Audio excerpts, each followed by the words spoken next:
Okay. The patch came through. Hopefully my clicking thing isn't a problem. We may be the first kith in centuries to set foot in this place. Hopefully, we will live to tell someone about it. Probably won't. I don't even know where to go. Oh hey, the map is already Indeed. open. This where Gaunt stormed through? At least the docks are still intact.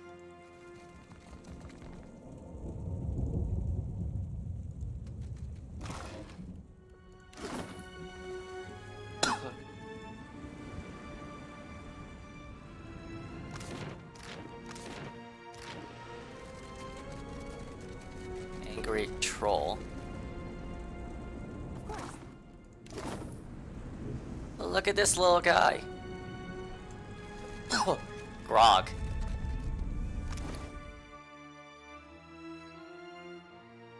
Ew.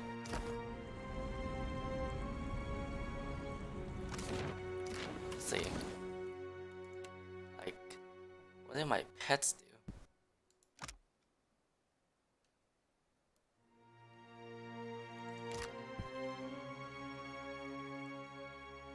Area effect.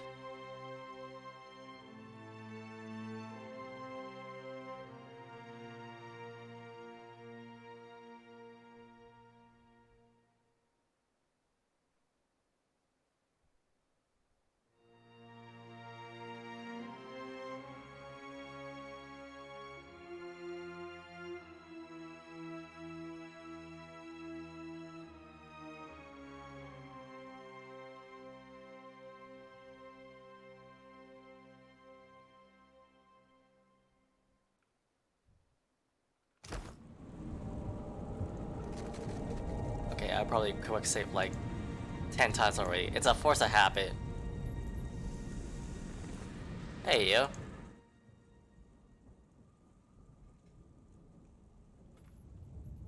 Extinguished or crushed. Us all, Defiler.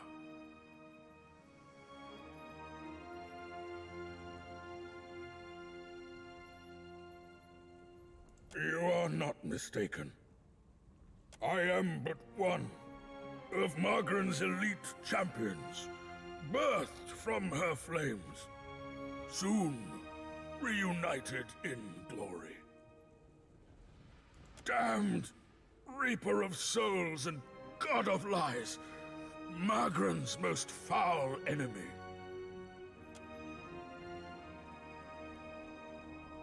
Servants of the Defiler God, damn you! Mercy kill, I guess. Wait, that requires a sapphire?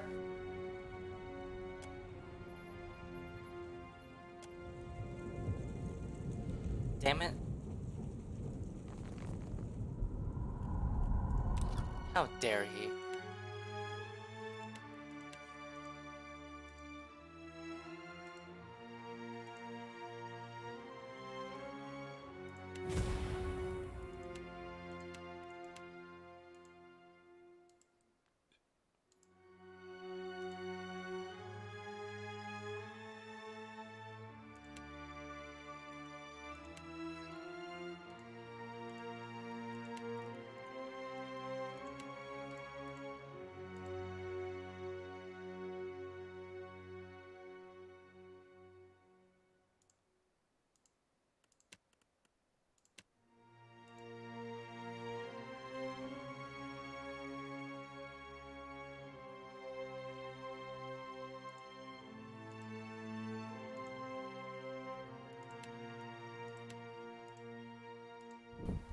I should focus on getting some of these.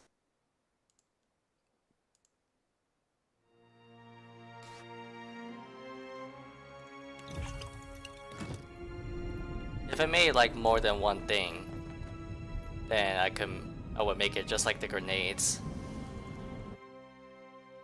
Because you really have to like buy those ingredients. like every time you visit.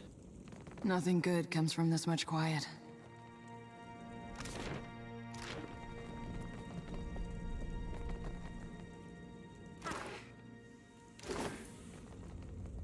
Indeed.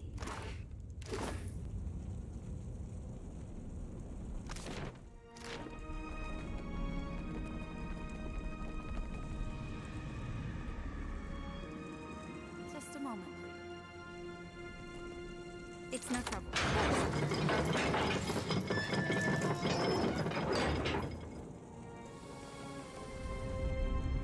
Eyes open. By the foul reaper. Another deprived of the Everflame. Do not dwell on this defeat, Segra. Margaret felled the Defiler before. We will do so again. I'll try my best. Reckon this is what happens when you try to keep the god from enacting his plans. Ishi, now is the chance if you had any second thoughts about this place. Ashen Key. Well, too bad for you.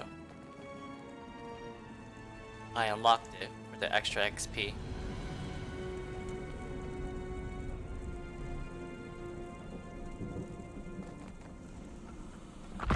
Kith trespasses in the goddess's maw?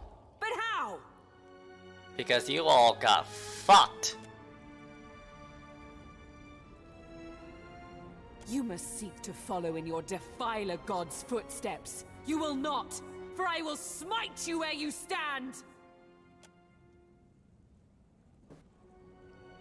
Hold, Segra! I would speak to this filthy minion of the wretched god Eothas. Before you char her bones to dust. Ha!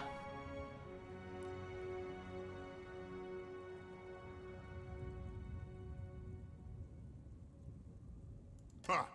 You think to confront an embodied god? Then you are either powerful beyond comprehension, or as much a fool.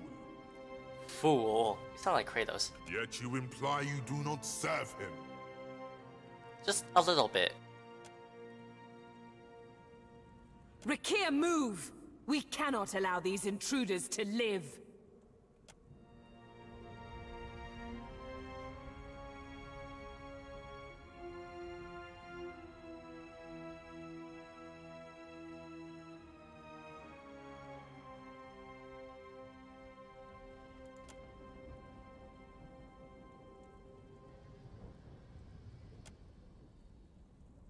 You would face us in battle rather than flee? I like your mettle. Kethu does not cower before Margren's greatest warriors. Well, no wonder you're fucking giants. We have not yet defeated the embodied god, but that does not mean we won't. The Drotiger is readying another assault from within the Jagged Keep as we speak. I will permit you to scamper closer to God's face, if you believe you can survive. Scurry deeper into the maw, but know that my brethren may squash you.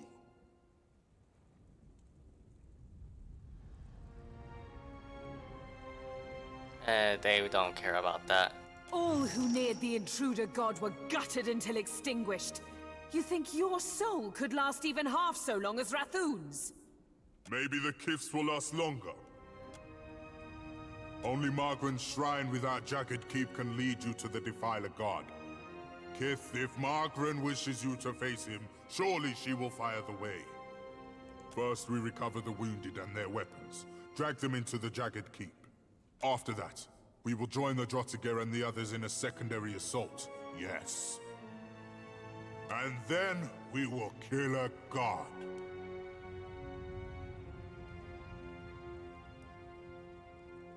Segra, help me with the bodies, but this time gentle your grip. It can't be helped, Rakir. These fallen are brittle.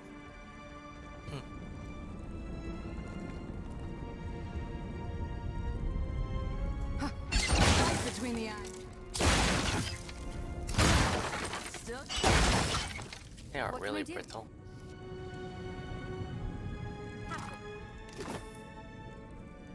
I'd be glad to.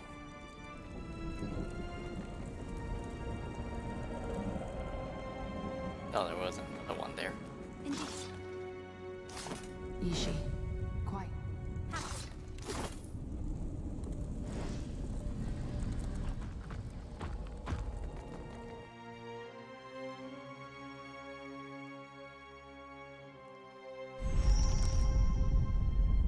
Is that... Do these places always make such a fearful noise? I thought the volcanoes in these parts were dormant.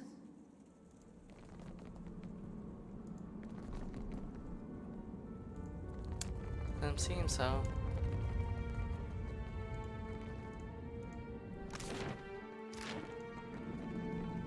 Oh wait, forgot. They're with gone now.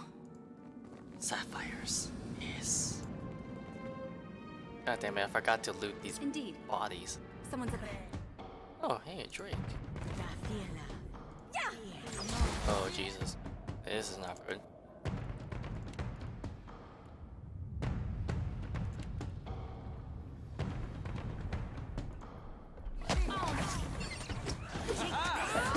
Bye-bye.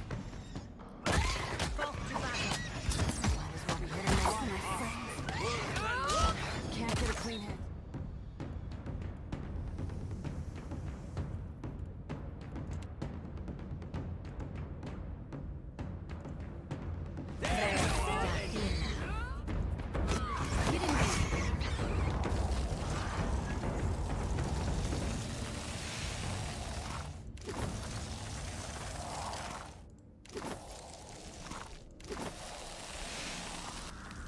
On forever, I say. Oh, crap. That's what I forgot.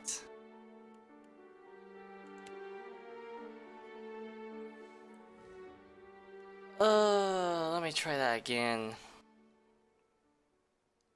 Because I forgot about you and your stupid empowerment attack. Your order, just say the word. Be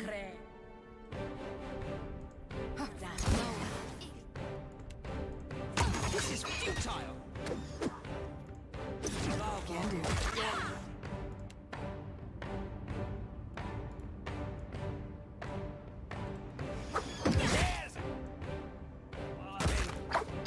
Say your prayers. See that, Ishi? That's it. Nope.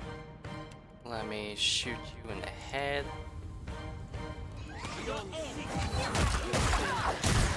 There we go. Still got it.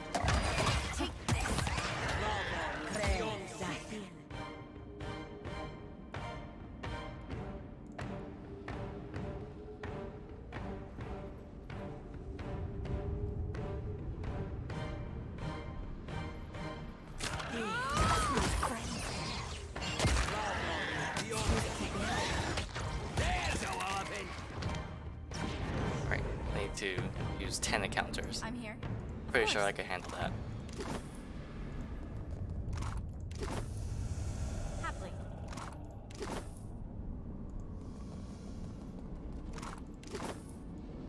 I'm here. Absolutely. Indeed. Emeralds.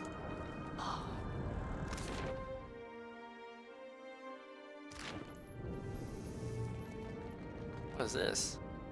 To the lair of the ancient. Sounds like a boss.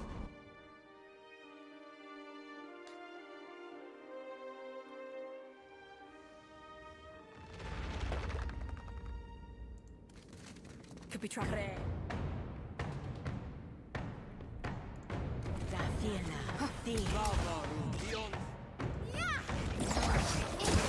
Sorry.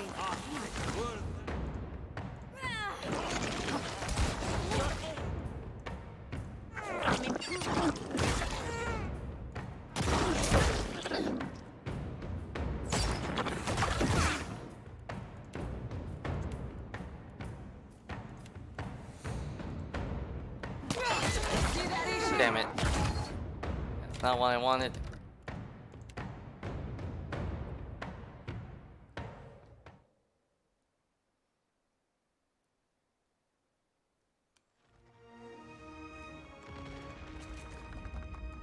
Ready.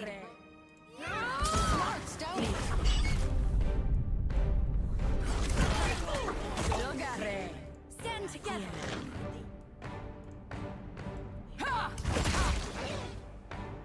Ooh.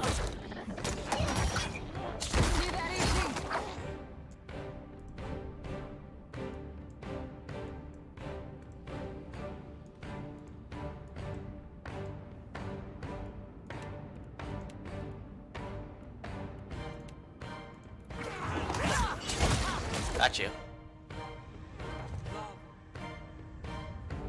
I say, that is weak though. 66 damage.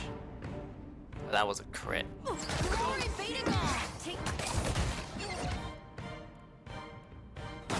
As one. Your orders?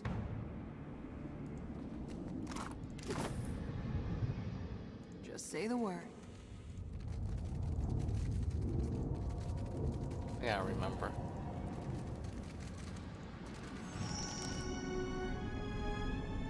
How's this?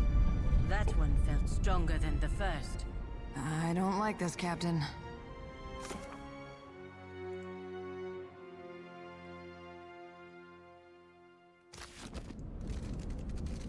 What is going on? Is there a dragon here? Faye, 'tis a right foul stench. This place smells and feels like hell, and the stories Uncle Angbert used to tell me to make me behave as a child. That does not help the situation. Happily.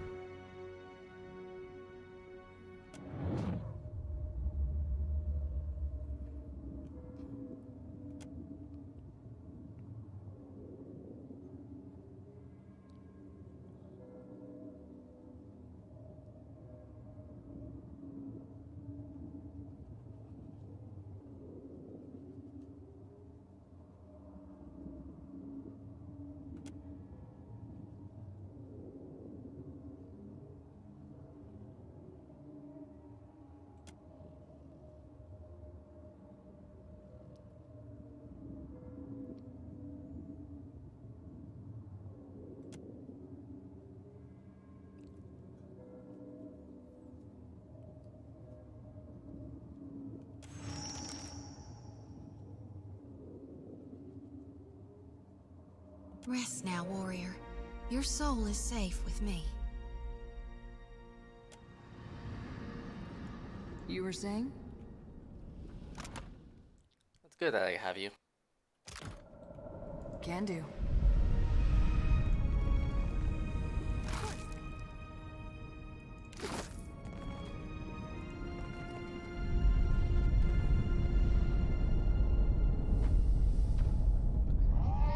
That is a dragon.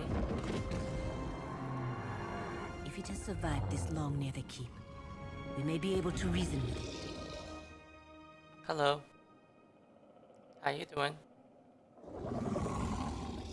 It's a she. Who comes now to stoke the flames of chaos further?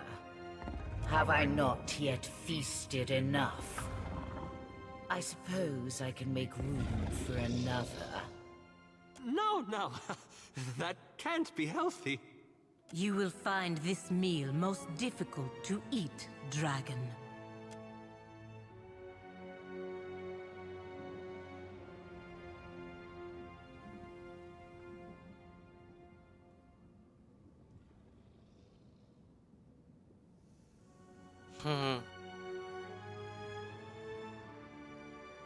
We struck a deal.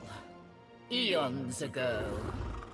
I did with a wily Brenthis. It's true these Rathun fed me exquisitely for so long. But today, they sought my wings like a firestorm to battle. My fangs like hot spears to pierce a god. I am the heart of the fire. I cannot be controlled. Not by a giant's weak will, and not by a sputtering trinket.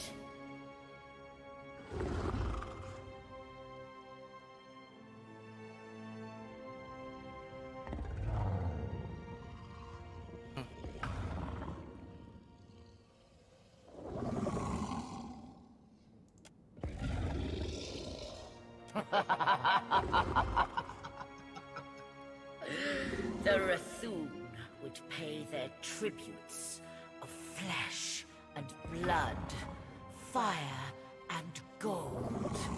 And I, when called upon, would fight fiercely at their side. That arrogant priestess thought to ride me, the magma that fires the mountain. She sought to command me. So I consumed her. The Rathoon forged their deal when I was but a hatchling. Now no one controls me. And I would never fight a god for fools. One call to duty in centuries, and you are too cowardly to answer it. Pathetic.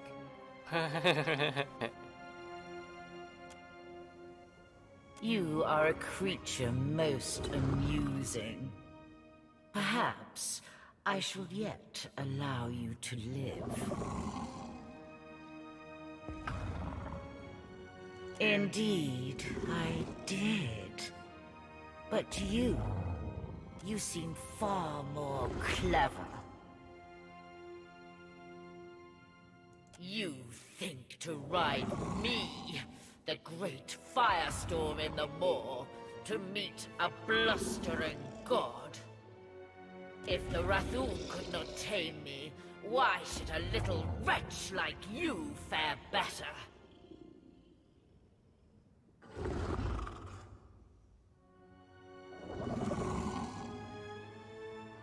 I shall tell you this much, if only to keep you from my wings.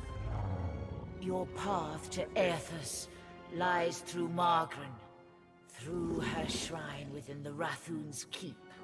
Igniting Margren's shrine lowers it into the moor, so that a Brenthis may worship before the Ardra pillar.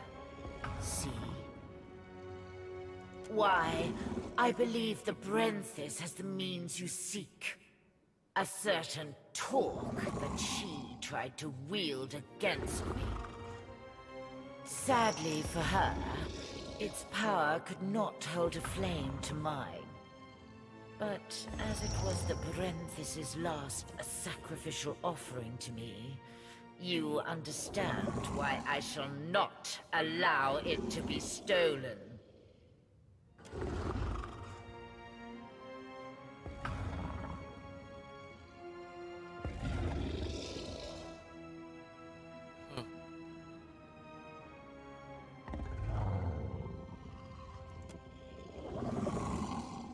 I do scent something enticing about you.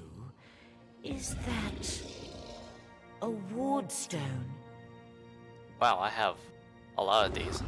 But why should I barter when I can take it from your corpse?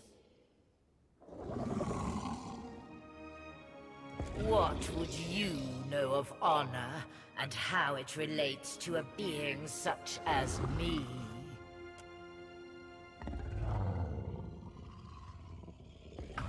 Don't tell me I have a frock. And what might that be?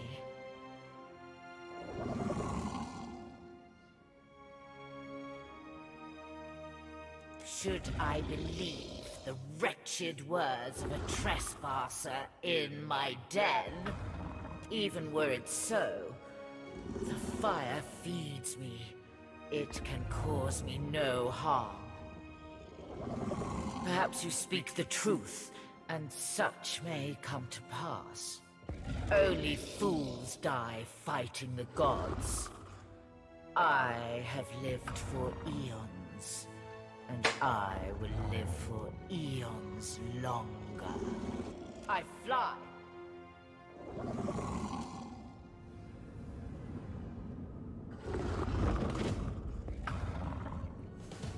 Well, so much for that. Dragon's Bane. Deal with 2 dragon dilemmas. Oh. Captain, Well, this is what I get for being honest. say the word. That means I could have her boom. Indeed. Let's see, perception, stealth. Made from stealth. Made from stealth. Attacks made from stealth. Stun the target. Wow.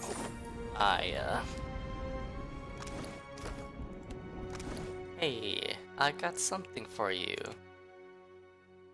I can't use it because I don't do stealth.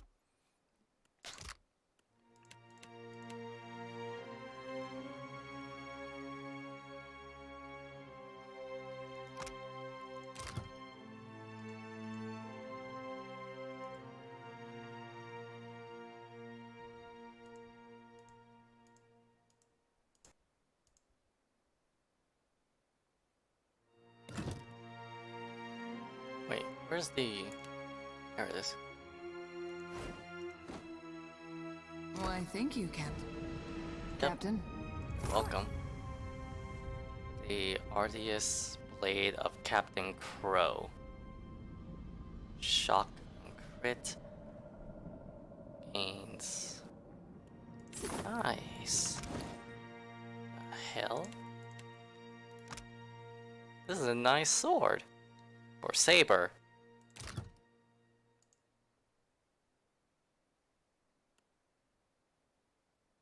Oh hell yes.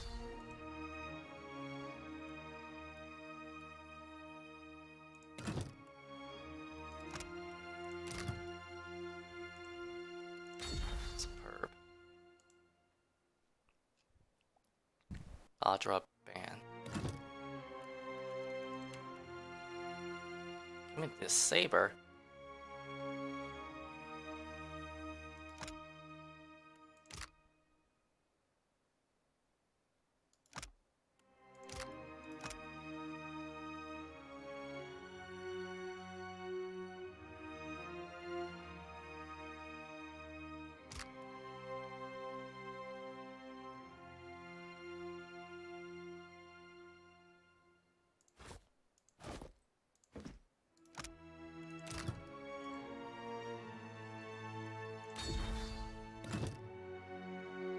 I have a set for this, actually.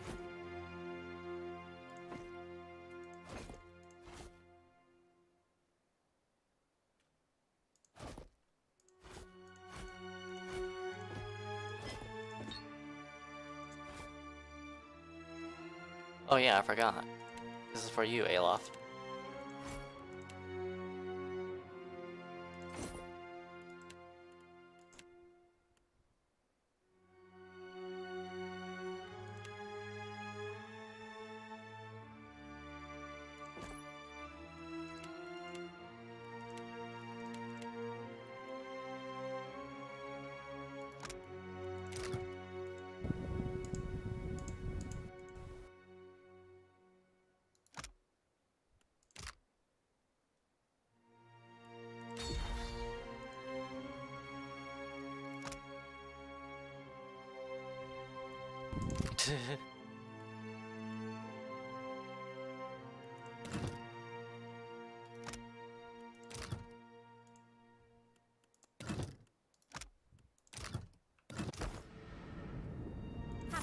What does this have?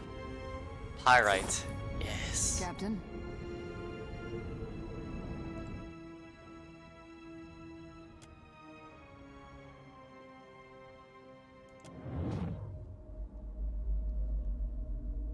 I am burning! I am burning! I am burning! And it is not in pleasure, not for Mother Margaret. I should have listened when she said nothing.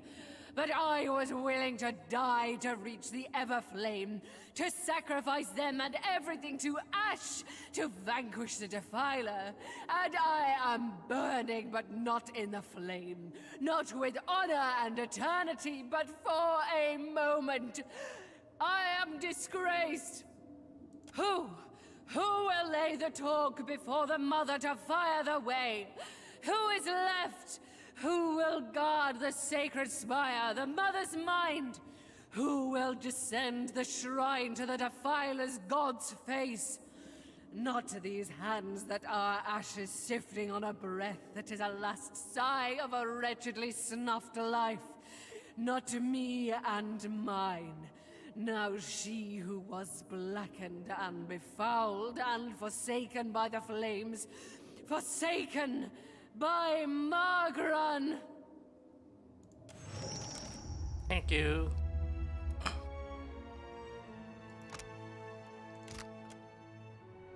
Rest easy now, priestess. I'll harvest your soul and your torment too. Yeah? Well, hey, tell me what's on your mind. Not a one. I never knew nothing. No need to fiddle. I'm glad we talked. At once. Alright. Got some good stuff.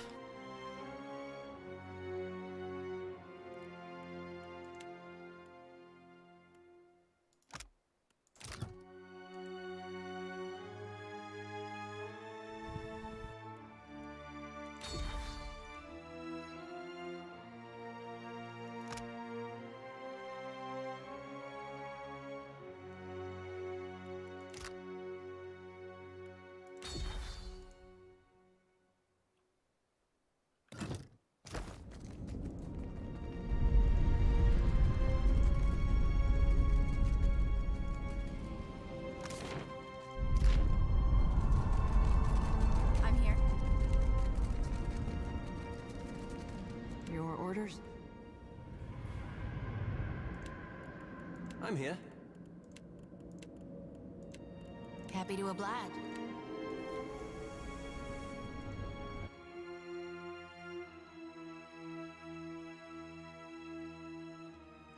Uh-huh. I'm happy that I went there.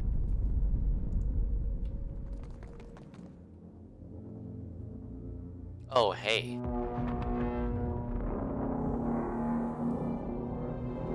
Let's say this. How old is this fortress? It is incredible that it even exists in this place.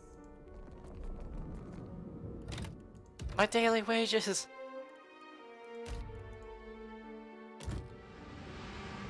Of course.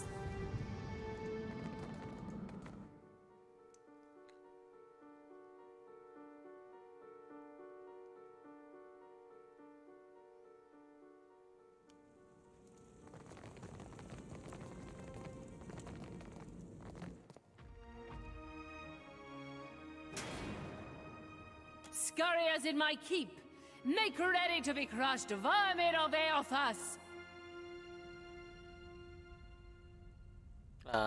You felled her? And her dragon?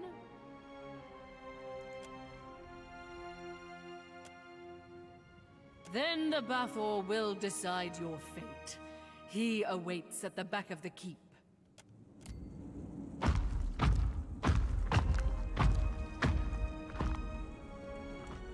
That's right. I have the authority, not you. Well, if you insist. Hope that helps.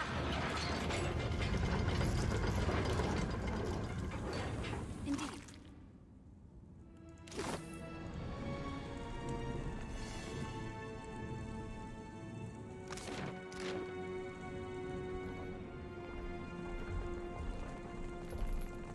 Oh, alright.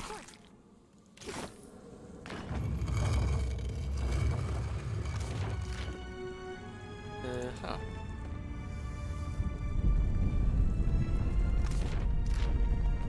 Indeed.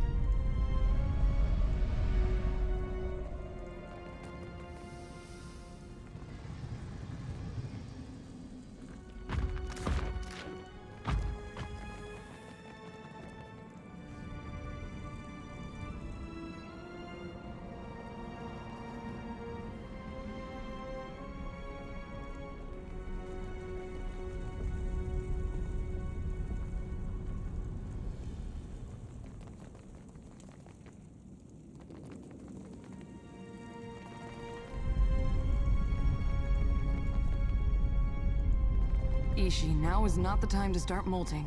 I'm stressed too.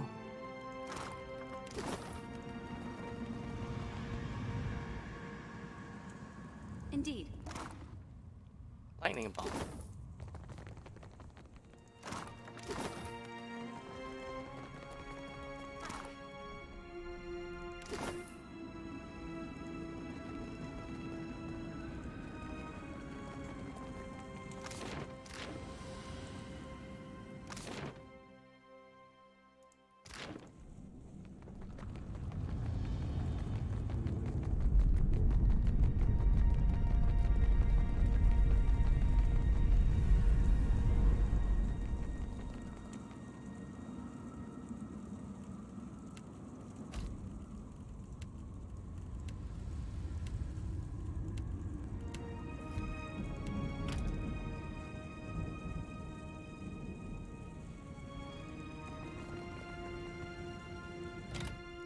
We save here. Of course.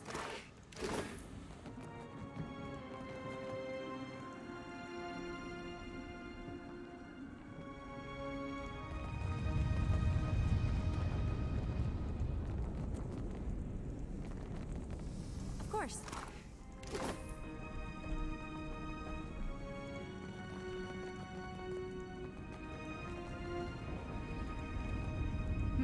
Happily. Why do I have to go the other way? Huh?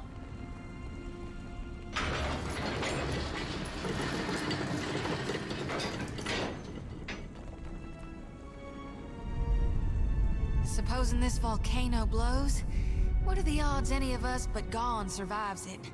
I do not know much about volcanoes, but when they keep rumbling like this, that is not good, yes? Yeah, that is not good at all.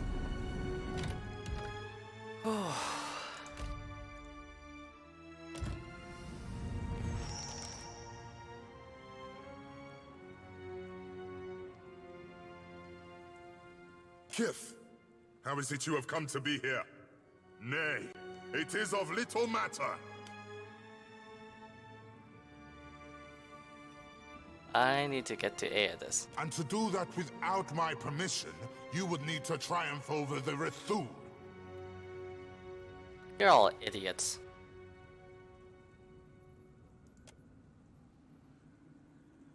I concede to your point. For the time being. Eothas deserves death, not words. The Defiler God has brought war to Ashen Moor in revenge against Margaret and her Rethul. What is your relation to Eothas, if not to act with him against Margaret?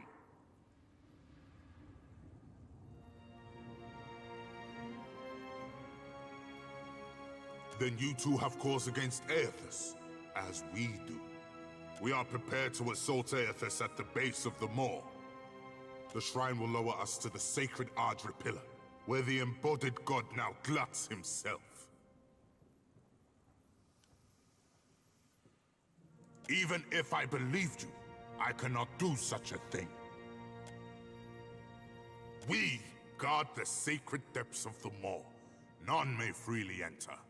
Thus the shrine lies dormant, locked without the talk of Bethacton, our high priestess. The Brenthis is the talk's rightful bearer, but she has yet to return to the keep.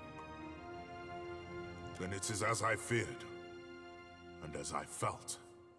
Her flames have been extinguished. I do not share the Brenthis' ability to commune with Margaret, but I must believe the goddess would will us to fight. We must make a final stand. I have the torque. I heard shouts of your triumph preceding you. It would seem you are unparalleled among your kind. And mine. What became of the Ancient? Jadaferlas? Triumph will be nigh impossible without her. What makes you think something happened to her?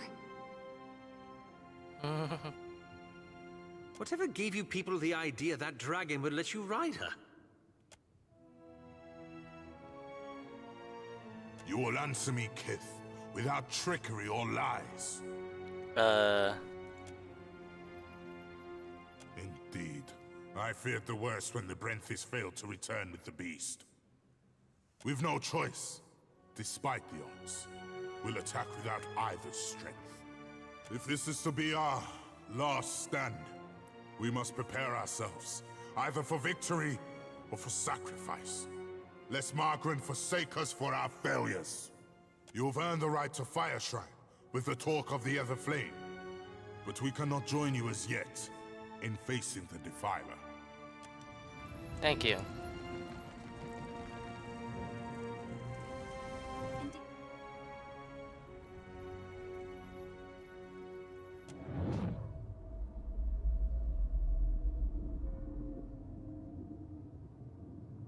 Watcher, the time does not allow for niceties.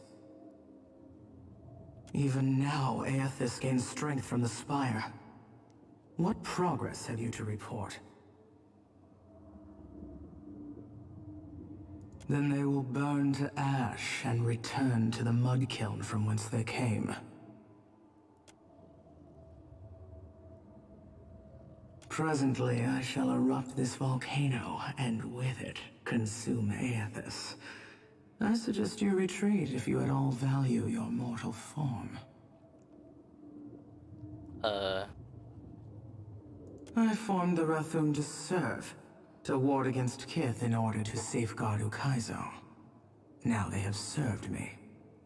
Safeguard Ukaizo. Their sacrifice is not without honor, as yours, too, will be. Fare thee on, Watcher. My condolences, should you die.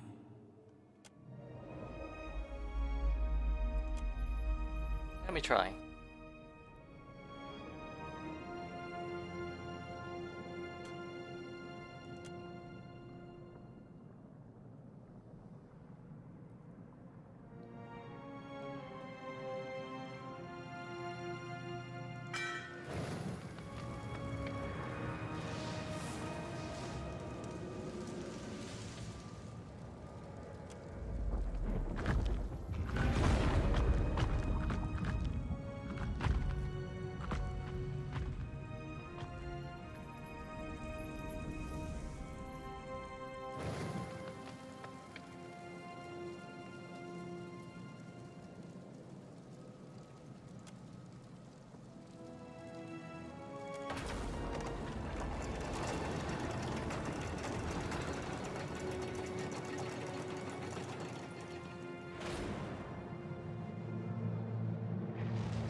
Oh, this is gonna suck.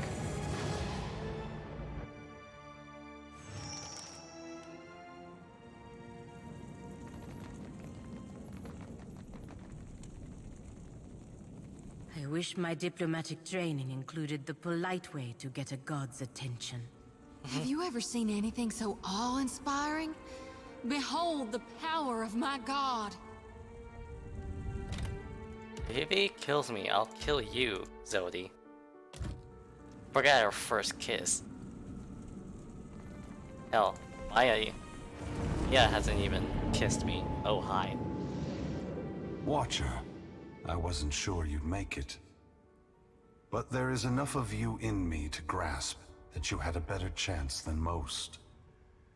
Some would say it's because you have a strong soul. Great deeds come easily to one so spiritually blessed. Or have you become great because of what has been thrust upon you? Watcher of Cadnua, Herald of Berith, Hound of Eothas. Oh my god. You're really, this can't... I see you, Shodi. I am glad that we could meet, even if it is under quite unpleasant circumstances. This is really happening, right? Gon, your humble priestess is before you. Please, tell me what you require of me. How do I save more lost souls than I can carry in one lifetime? Face bright red, sweat beading her brow. Shodi stumbles precariously closer to the edge. Lantern rattling, she catches herself. A mere moment before she would have toppled over. You dummy. I know that you have undertaken a noble mission. But I will tell you what I told the Watcher. You need not fear for the lost souls of this world. As for you, Watcher, why is it you believe you have made it this far?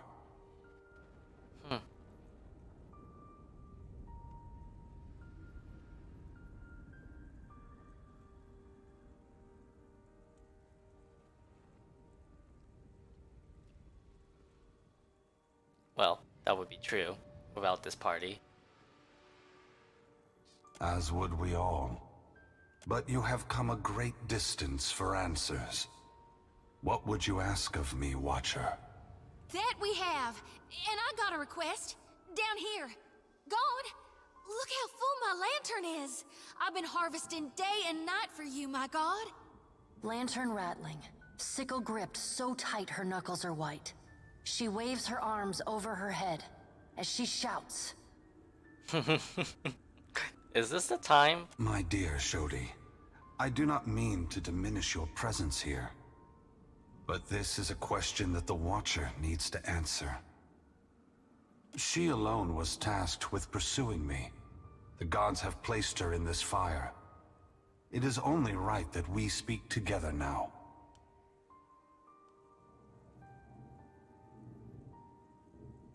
You need to know? Or Berith? Or the gods?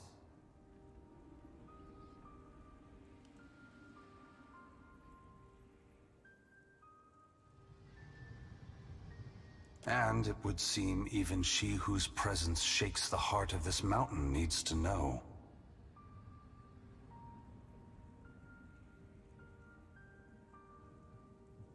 Of course. Magrin fears what I will do, just as she feared what I would do in the Deerwood. But this time is different. This time, there is no power on Eora or in all of hell to stop me.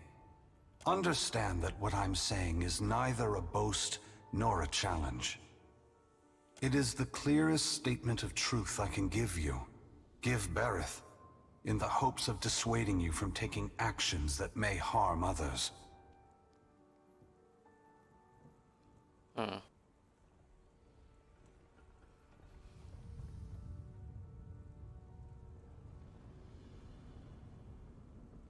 That may be why you have come, but you may change your mind when you hear what I have to say. I am going to force gods and mortals alike to open their eyes to one another, and all the powers of hell cannot drive me from this course. It seems my sister does not like the sound of that. I want to return the gods to our original purpose, and to allow mortals to worship us, or ignore us, for what we are, not what we pretend to be. Oh? True purpose?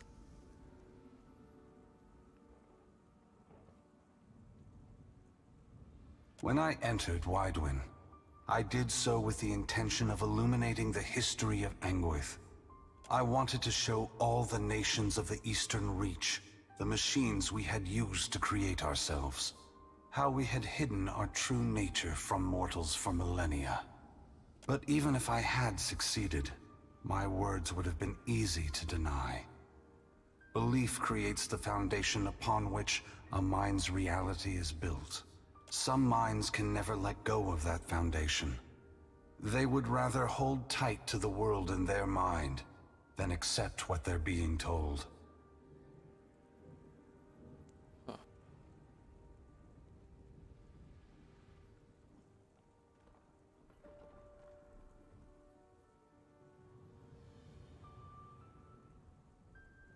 It is what we have tasked them with for thousands of years.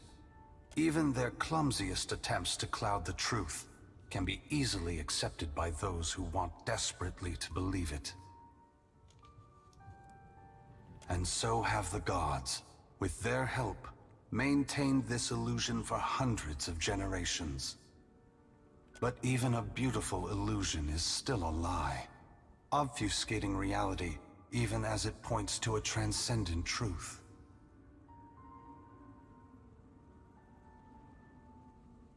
The time has come for a new covenant between gods and mortals. One forged in the light of truth and understanding between our kind. I will leave this place and go to the lost city the Huana call Ukaizo. It is there that all souls pass through the machines of the gods, where all souls pass into the beyond before beginning their next life.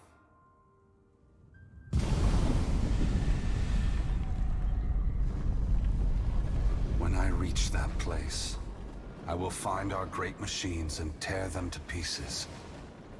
I will smash the great wheel until the lights of hell all gutter and die. And when my work is done, I will leave this world forever.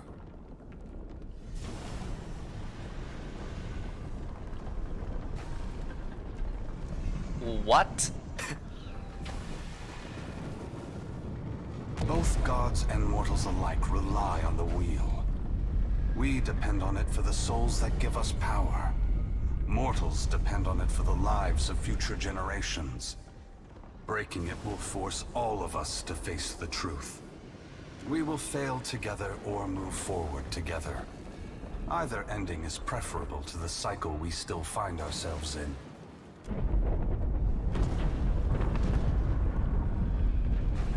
Gone, wait! Before it's too late, you gotta take the souls I harvested for you. The priestess thrusts her light-pulsing lantern outward, as if waiting for Eothas to take it from her. Wow, everyone likes her for it. They are not for me to take. Shodi, you are their guardian now. You are their protector. You have taken responsibility for them, and only you can decide their fate. Once again, the gods have put you in a precarious position, Watcher. Considering all the troubles I have put you through, the least I can do is protect you from the wrath Magrin has intended for me.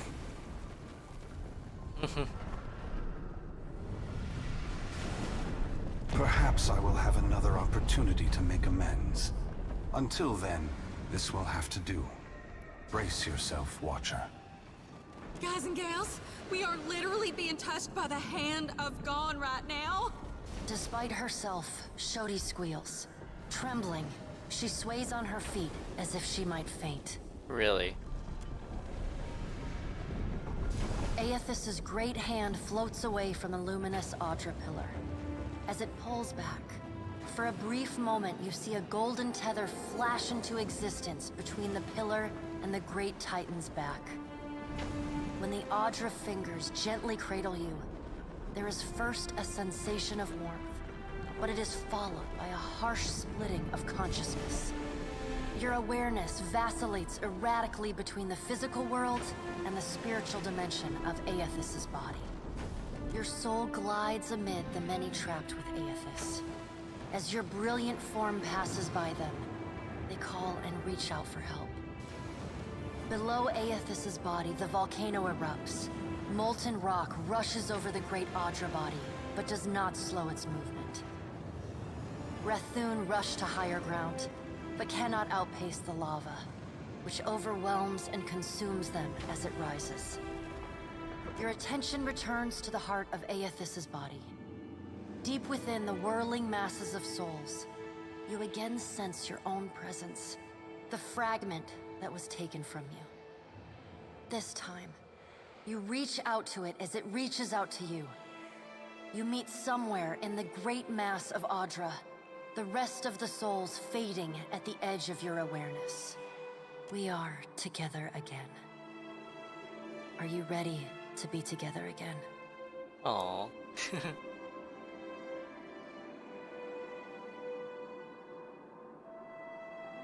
Since we've parted, you've become someone else. I have become myself. Wait, what? When we join, we won't be ourselves anymore. Your senses yank back to your body, still in Eothas' hand. There is light, sunlight. He has emerged from Ashen Maw, the rim of the volcano and the great keep of the Rathun collapsing behind him. The Audra is barely visible through the thick lava covering his body, and still, he moves. The ocean is gone, water sucked away, leaving only the bare seabed glistening in an ominous silence. You summon the strength to turn your head. Through the cracks in the great god's fingers, you see a wall of water, taller than Nekataka, taller than Eothas, as tall as the moon. It comes with the rumbling of a terrible stampede. The wave slams into Eothas. His hand closes, protecting you from the devastation. Somewhere in your mind, you hear Andra screaming. You are back inside him, back with yourself. Are you still the same Watcher who returned the lost souls of the Deerwood to the wheel? The soul observes you, waiting. I am.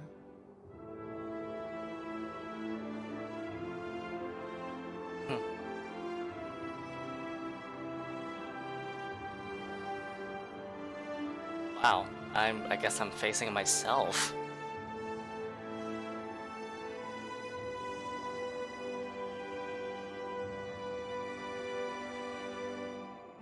Good. Then this should be easy. You feel cool air, seawater. The back of your mind pulls your attention back to your body. Eothas stands amid the now calm waves. Kraken futilely clinging to his limbs as he gingerly sets down your ship with one hand. He carefully opens his other, setting your body on the deck. As your head comes to rest, your vision rocks forward, pulled back into the Audra, back to your soul. Some of us is lost to him. Fragments and the empty spaces between them. They will always be a part of him. But we are still us. And it's time for us to go. Together. Some of us is lost.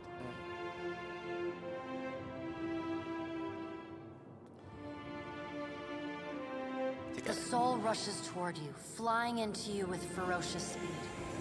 You are thrust back through the Audra, out of the palm of Eothas' hand, back into your body. You can feel the sensation of your skin, the warmth of the Audra, but you are not fully in control. The other soul struggles to reach the surface of the body's consciousness, but you pull it down. Entangled, you float in a dark, boundless expanse. The more you fight each other, the closer you become, until somehow, impossibly, Every piece of you is touching every piece of them. Through the distant window of your eyes, you see Eothas push slowly against your ship. Though his touch is light, it is still the touch of a god. The ship lurches, rapidly tearing across the water southward. His hand pulls away from your ship's wake, his body straightening, towering overhead. The volcanic rock, now cooled and gently steaming, sloughs from his body as he moves. The Adra beneath is still immaculate, unmarred. He watches you depart, and you hear a voice in your mind as you sink deeper into the blackness of sleep. Tell them what you have witnessed, Watcher. Tell them what is coming. Of course. The windows of your eyes retreat into the distance. The fragment of your soul is so close to you in the darkness that you can't tell if its thoughts are separate from your own. Eothas is going to Ukaizo? He's going to stop the wheel? Eothas is going to Ukaizo. Eothas is going to Ukaizo. He's going to stop the wheel. The words repeat in your mind until they become an incessant, meaningless mantra. Involuntary meditation in the emptiness of your unconscious. When the words finally dissolve and become part of the darkness, you see a pinpoint of light. You no longer sense the other soul. No longer sense the person you were before Eothas touched you. You swim toward the light. As you come closer, the light becomes two blurry spots of radiance. You settle in behind your eyes and feel your lips already moving, mumbling. Around your body you sense familiar scents and sounds, voices raised in shock and alarm. You take control of your mouth, opening it wide and drawing a great breath. Explosive construction. Yeah, that happened. Wait, what the hell? Where am I?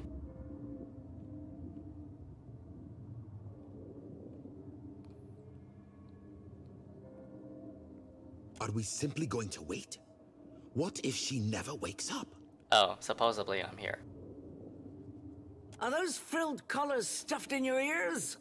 If the Watcher's mumblings are right, then Eothas is marching on Ukaizo. We have to move. He's seizing power from the very gods who betrayed him, destroying the wheel to make sure they never come back. It's a coup, and we have to muster the strength to stop it. The unraveling of Kohopa from Tangaloa is our greatest test from the gods, I say. We must live to deserve the world they make for us.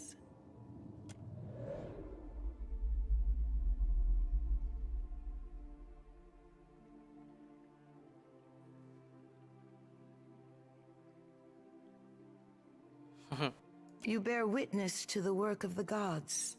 It seems they are not finished with you yet. It seems you've been talking in your sleep about Eothas' plan to destroy the wheel.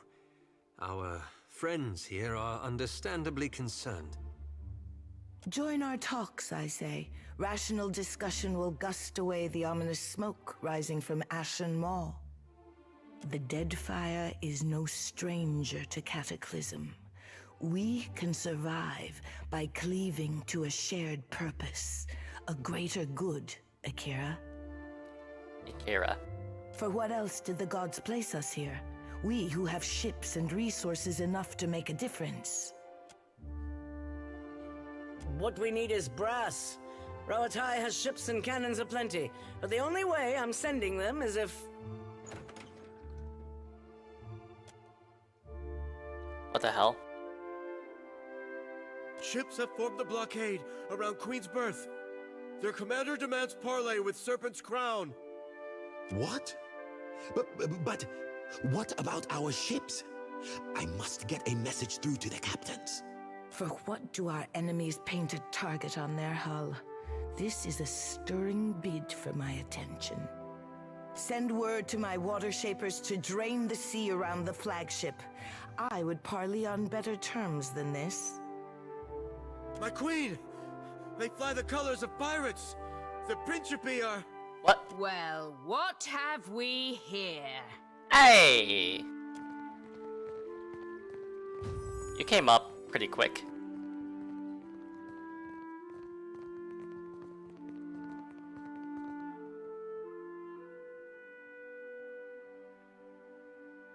Forgive me, lovesome, but it looks like you're having a party. A rather fine one to which you didn't invite me. You painted vagrants are a plague on my tribes. Why should I not hang you from the walls of my garden? You should be asking yourself how they got in here in the first place. The gullet. Oh, I do love when they squabble. But I'm here for neither pleasantries nor entertainment. We've bigger fish to fry. Or should I say gods?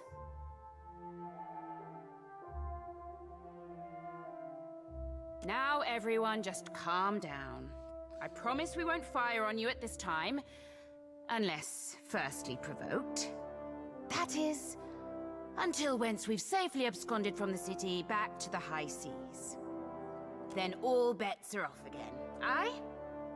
Yes, well, if you have a point, pirate, I suggest you reach it quickly. We're supposed to take a bunch of pirates at their word? Right you are. However, I'm here because I've got questions, ones that can't wait. And the lovesome Watcher's the only one likely to answer them nicely.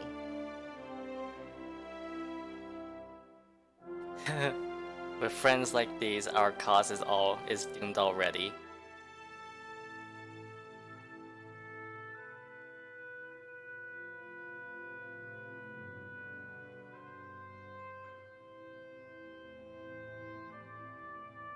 Okay. Ukaizo? What's the lost city of gold got to do with a god on a rampage?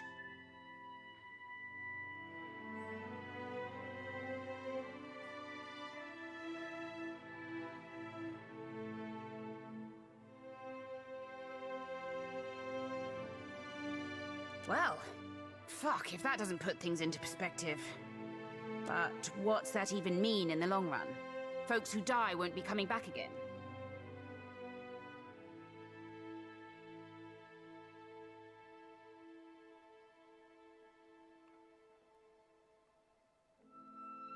This is all dark and foreboding sounding.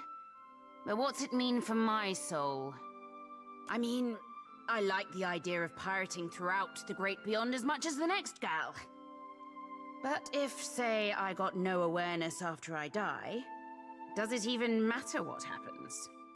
Ak, of course you have no interest past that of your eyes and your stomach. Let us speak now of what can be done.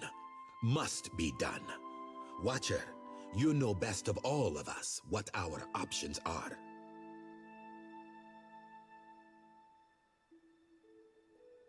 But, Watcher, you must have some solution. Some insight, at least. A weakness, or... We have to act quickly. Defending Ukaizo is the highest priority. Our ships are fast and well-equipped. We could sail to the edge of Ondra's mortar. See if Eothas' passage opens a way through the storms. Of course, finding Ukaizo once we're through is another matter.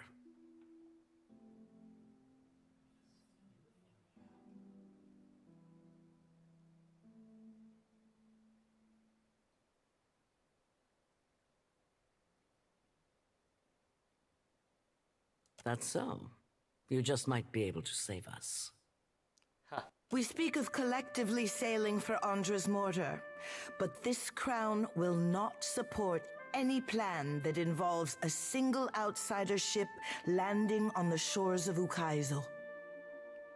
The what? It is for this moment that the gods test me. Anyone who seeks to cross Ondra's mortar will learn that the gates of Ukaizo are the end of compromise with the Huana.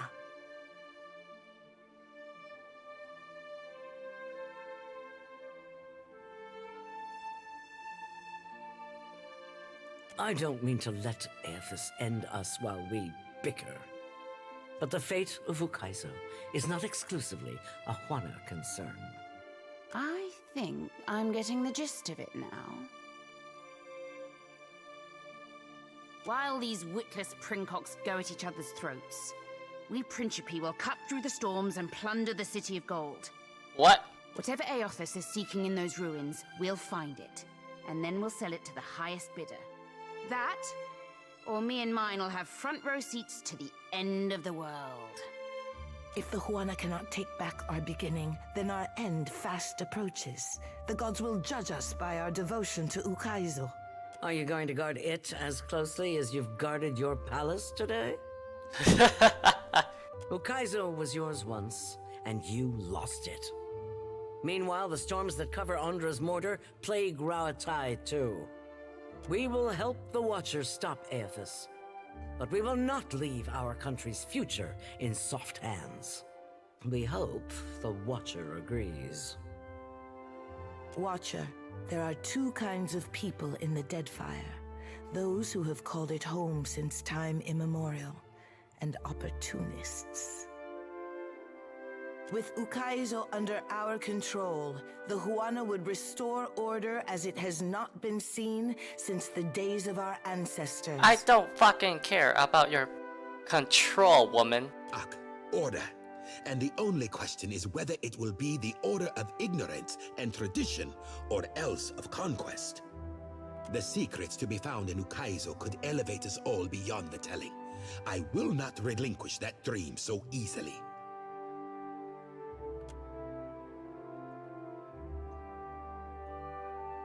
Watcher, I say the time to play at freelancing is at an end.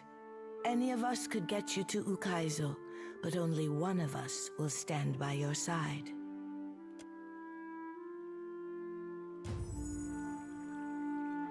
Let's speak, Watcher, while we... With everything going on at once, I wondered if... Gods, if we could talk. Yeah. You're a good captain. Maybe I don't say that enough. Can we take a detour to the officer's lounge in the Brass Citadel? I could use a drink. Huh? I'd feel cozier with my kind. Away from the rest of the rabble. I want to take my mind off what doesn't need to be there. The hell? I appreciate it, Captain. Hope you don't mind if I gather my thoughts on the way.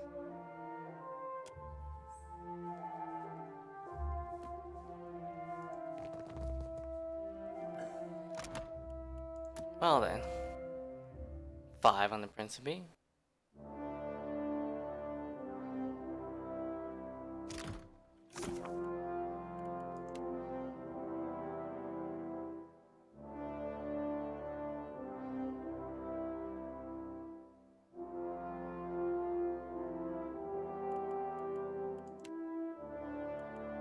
Say forge alliances or repair your ship for a hard forge. Okay.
Death blows.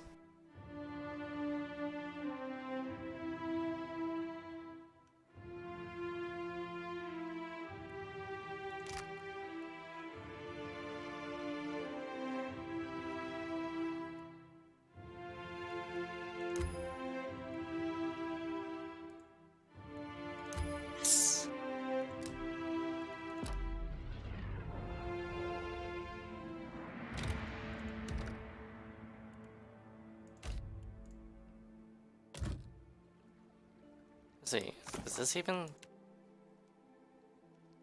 Let's see. Well, she'll send a message, but... Do I have such a message?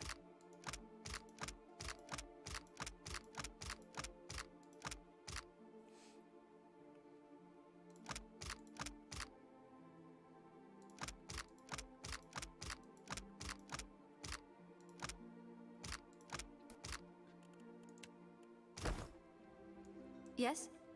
Alright. Absolutely. Coming storm. I say it is not every day that a ship pulls into port from Margaren's teeth. You are not too singed, I hope. Our enemies scramble for Kaizo, dropping all pretense of strategy in their panic and haste. Yes? Certainly. Well, Yeah? I guess I should go back to my ship and talk to everyone.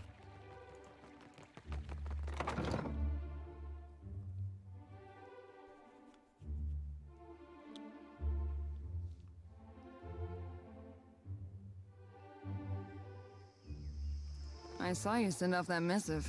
What are you telling the company now? It was a special request to have your bird captured and held hostage. Until you stop asking me stupid questions. Wow. He enjoys wild tales. That is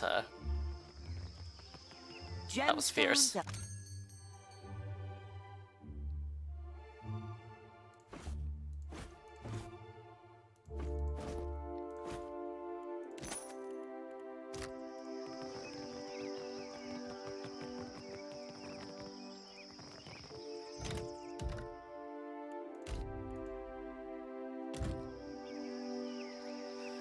Oh, alright then.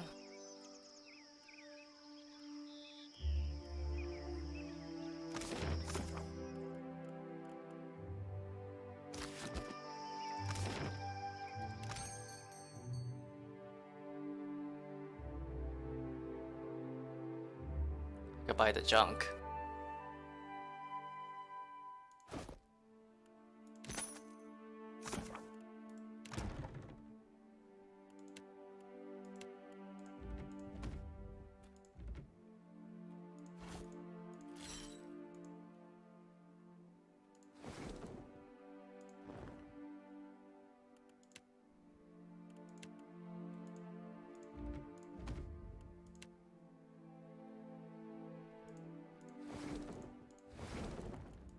I fly the Principe colors.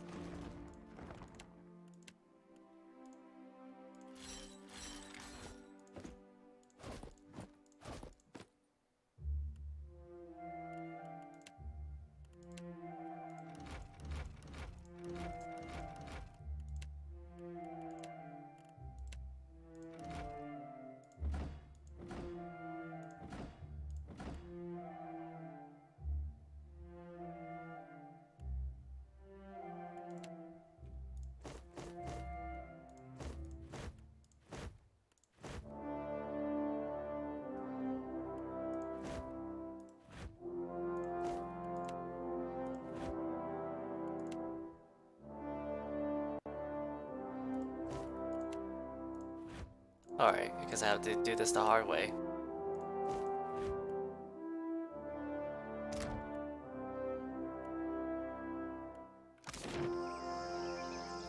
Let's go back to the ship.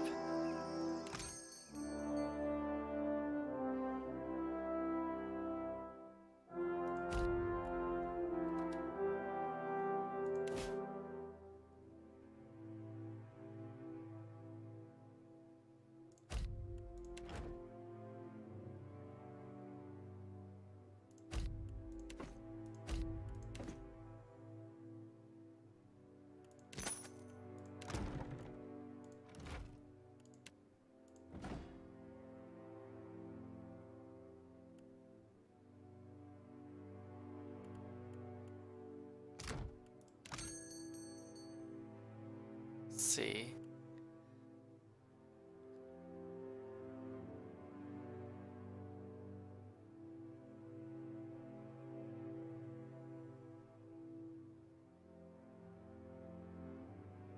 Had to be really close.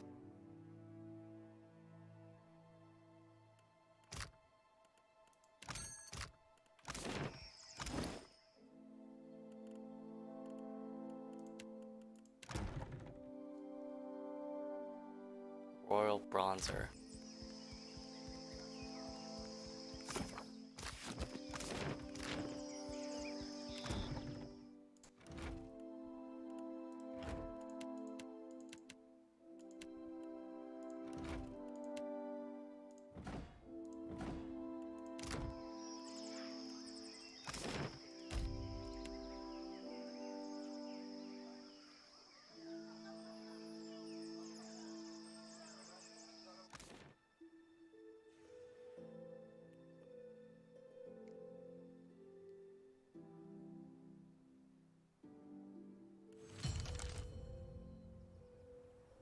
Honor among thieves. Read.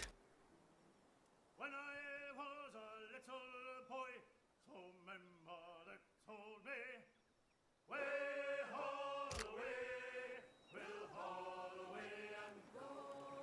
And if I did not kiss the girls, my lips would all grow moldy. Way haul away, we'll haul away.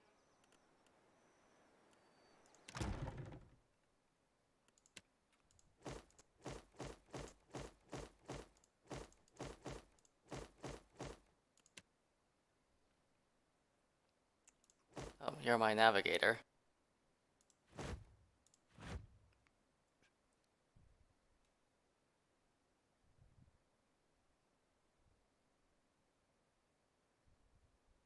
No one is a decent cook.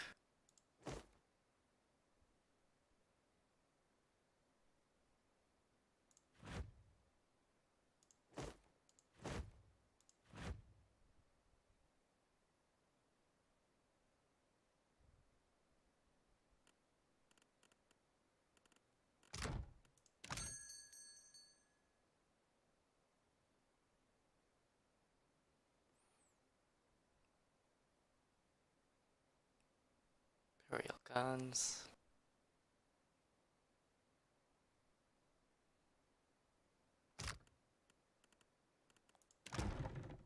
It was this 5 turns, 400 meters max.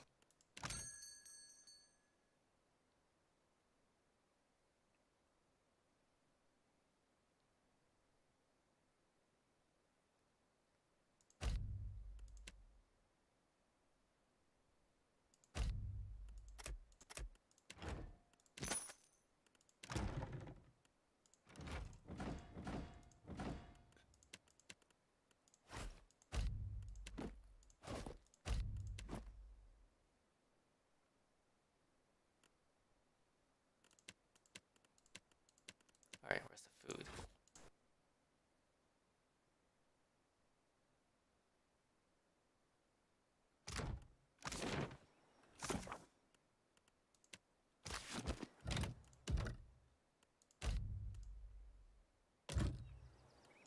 Alright.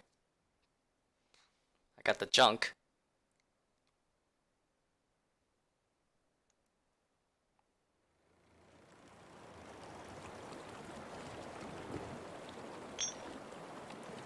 Hello, everyone. Ukaizo. We are actually going to Ukaizo. The tribes will look to me to bridge our past and our future. A heavy responsibility, I say. And to serve my people is to betray myself as an artist. Perhaps I am no savior. The praise they showered on Ngati's chosen. Until now, it all seemed an empty gesture. Never a promise that I could fulfill. And I am no one's savior. It is not for an artist to save the tribes, I say. To work miracles. I want the tribes to grow on their own. My people deserve better than the promises of a handsome fish and his goddess mother. Ukaizo will show us the way. The tribes will find themselves again. I would discover what our ancestors forgot. The Covenant is more important than ever.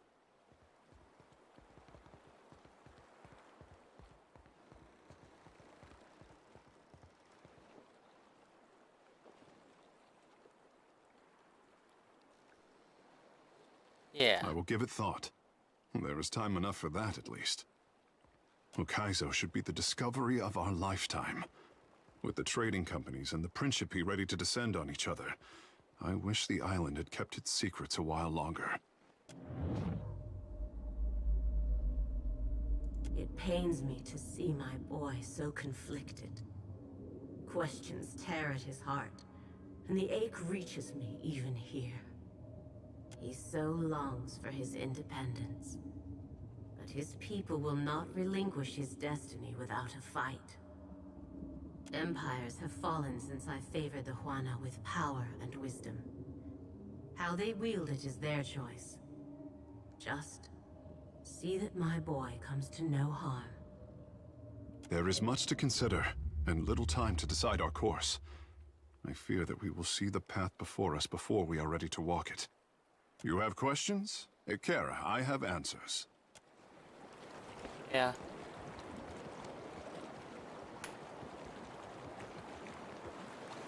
Hi, Mia. So, it's to be Ukaizo. The last great arena of this contest. If you believe that sort of thing. Planting a flag in the sands of Ukaizo is a great way to hang a target on your back.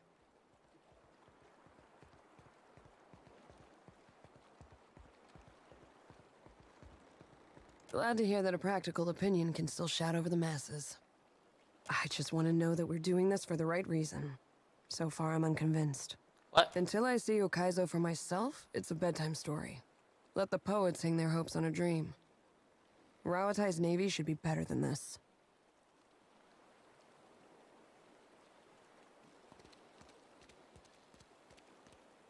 If only to prove them all wrong at once. Thanks for letting me squawk in your ear like a Shiza after too much shark meat. I needed that. Go on, then. Ahoy, Captain. What can I do? And you don't care about anything.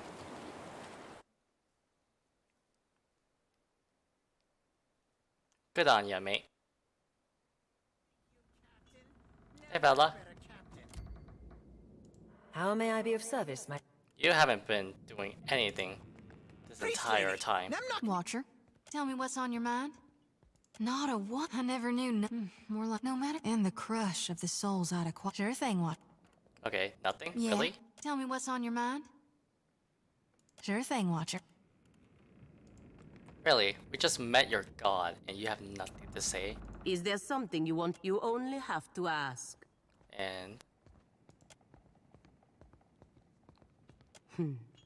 I have to give Eothas credit. He is the only one of his kind to see how corrupt and self-serving the gods are. Even better, his plan, mad as it is, must be sending the rest of his kind into a fit. Their days are numbered, and there is nothing they can do to stop what is coming.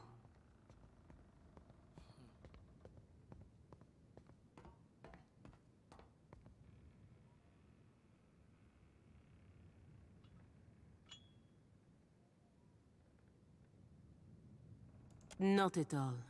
Animancers will fix what the gods have perverted, and the Republics will lead the way. With any luck, in a few generations, the names of the gods will be forgotten entirely. Even better, his plan, mad as it is. Watcher, I would like to speak with you, if you have a moment. Sure. I appreciate your help with Jacqueline. Without you, I could not have saved him. It's about time we talked about... we talked about this. And it has made me think about the future of Anamancy, especially in the Republics. I know that my love of country may seem strange to you. At times, it even seems strange to me.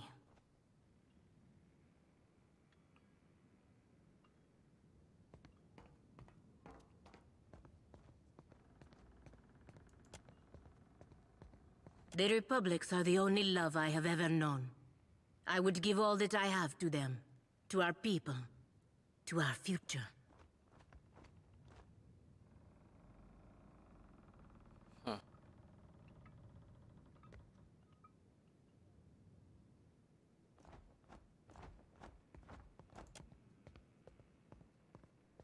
If love means to feel the way I do about my country, no.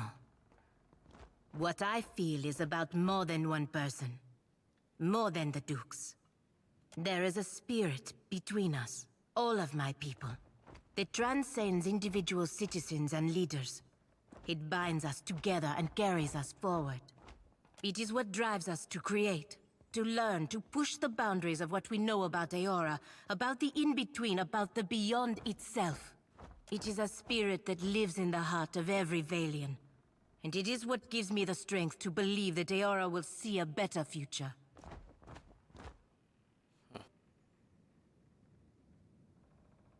We'll see about that if we live. Gelarde.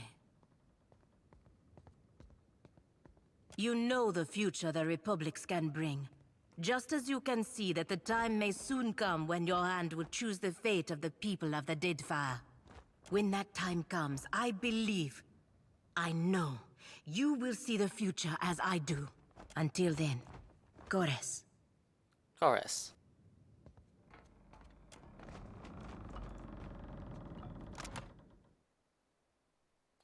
We're done! Watcher, you only have to act. Yes.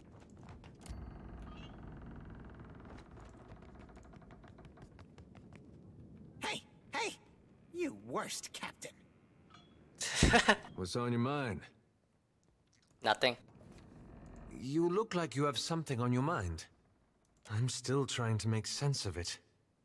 To think that Eothas would destroy the wheel.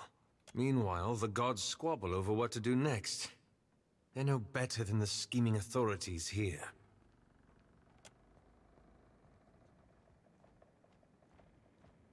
Encountering the Wahaki has forced me to face some uncomfortable truths.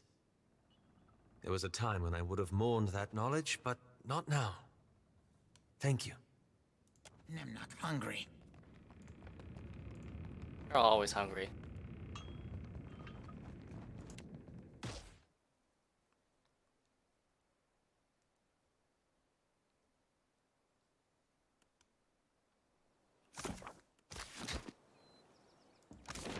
Alright, well, she wanted to go for a drink.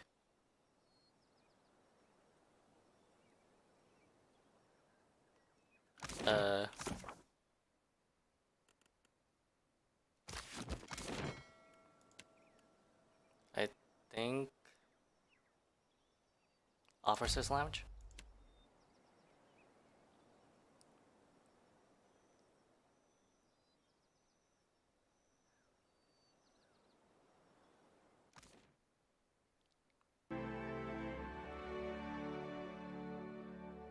Drink, Captain? Ships out of Adir, the Deerwood, even the Republics. What brought you to the Royal Deadfire Company? I forget how quickly these sailors go through a case of candied nuts. Can I help you with something? You're a captain working for the Royal Deadfire Company, right? Sure you are. Even if you're not, I've heard your name enough to think you are. Try the razor skewers, if you... Give me this, give me this, give me some grog. The razor skewers. Sounds pretty tasty. And pretty goddamn expensive. Fuck that.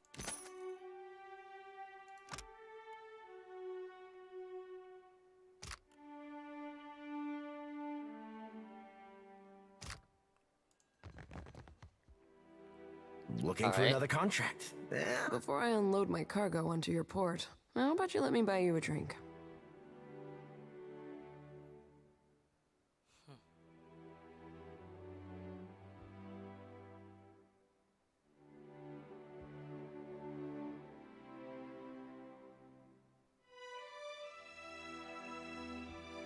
May our enemies get caught up in their talons. Huh. I tell ya, something about all that open water. Knew you were clever. To the mortar, and everything beyond it. Thank Bareth we have you as our living compass. I'd say Rawatai plans to set sail, compass or no.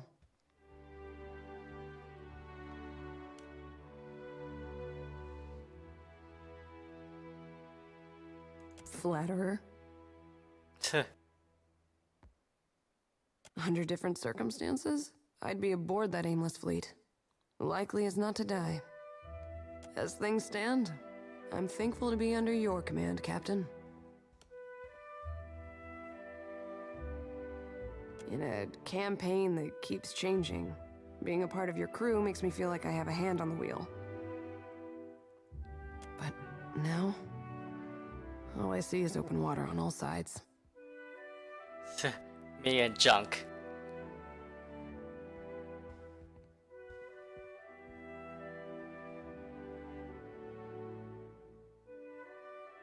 Remind me to have you on hand the next time I get like this. While the powers of the Deadfire claw at each other's faces, you'll be digging through a god's body for your soul. I'll be following orders. With all that uncertainty, do we even have room for this? Aww.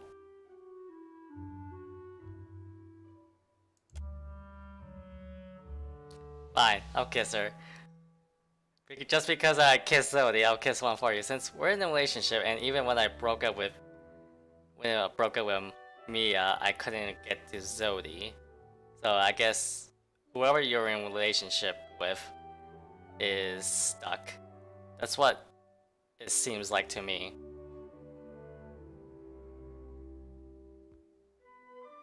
I felt that one down to my toes, Captain. Ugh, I'm as full as a barrel. I should gather my thoughts in healthier ways, like knitting or taxidermy.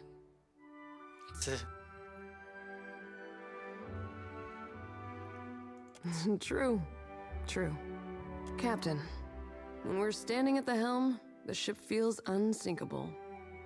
I'm glad I get to cozy up to that feeling. Yeah, she's as glad too. Not that his opinion matters.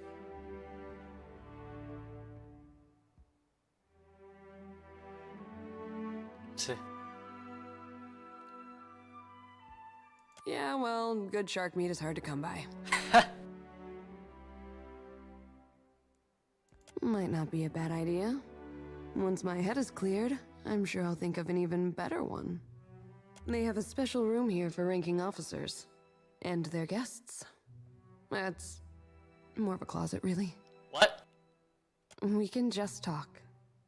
And if it goes any further, we'll know exactly why and how far to take it.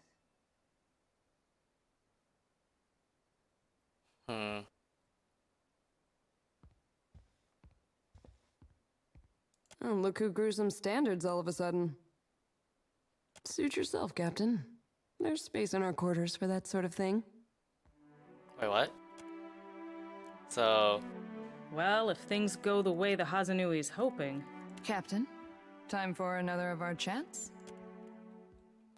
Careful around there. Can I help you with something? Try the... Not here. Not now. Alright, I gave you the drink.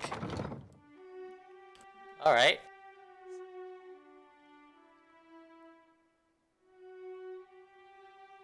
Don't worry, I like an assassin in my squad.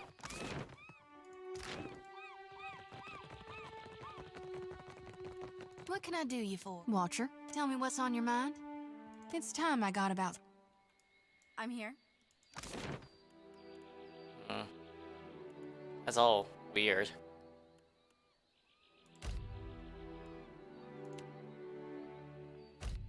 Oh, what the fuck?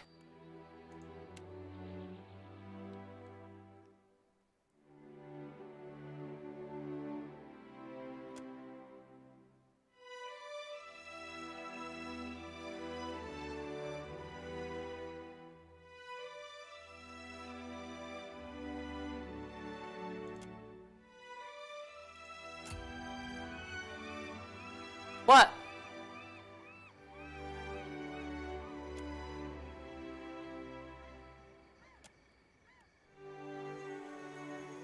Well, thanks.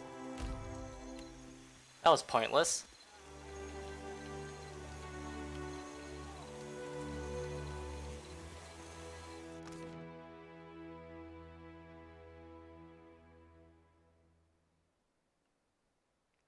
Oh no. Can I sleep with her?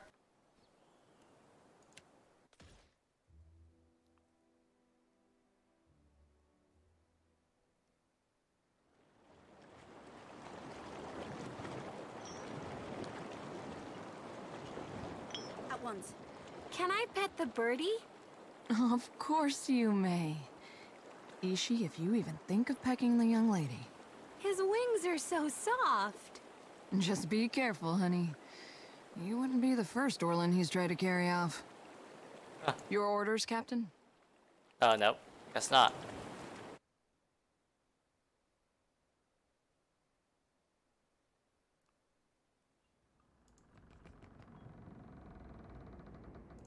My lady, what do you require? What happens if I just rest?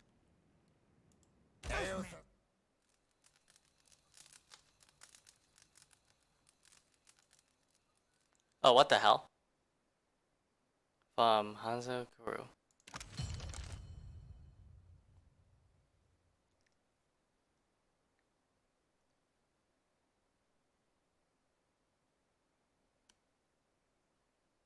Will take what remains of your soul. What happens if I rest again?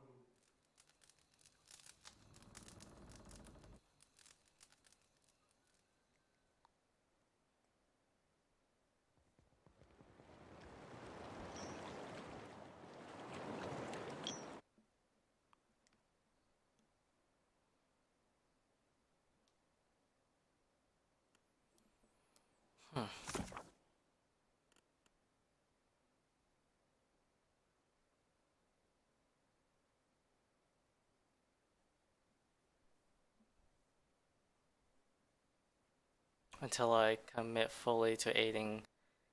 If I summon her, there would be likely no turning back.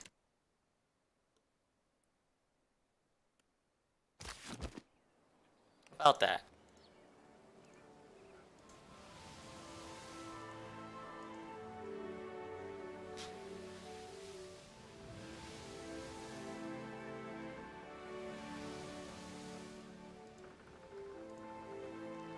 Oh wait, that's not where I'm going.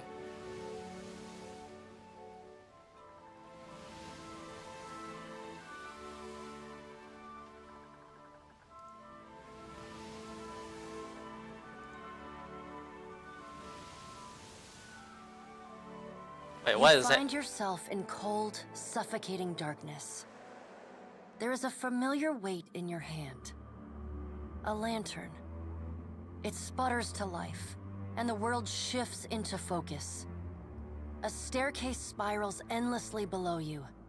With nowhere else to go, you start down. Here we go again. On every landing stands a door, each one stranger than the last. Some are clear, made from glass or Audra. Others still are locked with chains and bars, or stand ajar, spilling inky gloom across the steps at your feet. You hear the ringing of a small bell far above you. It is joined by another, then another. The ringing rushes down the staircase with all the strength of a river. Your lantern sputters out and you are carried down into the dark. The torrent deposits you in front of an open door carved in the constellations of Aora. Each star indicated by a small golden stud. You step inside. A wave of blistering heat hits you. Then a sea salt wind. Divine voices boom and screech. Their words shake the platform beneath you, shake the very air around you. The gods are fighting. Not again, Odora. God damn it. Lay your blame elsewhere, Wodika. I won't suffer your arguments any longer. Magrin looms large before you, an accusing finger leveled at the melted visage of Wodika. Wodika screws her mouth into a sneer. You fool! If only we had attacked him when I first proposed it. Accusations drip bitter as bile from her tongue.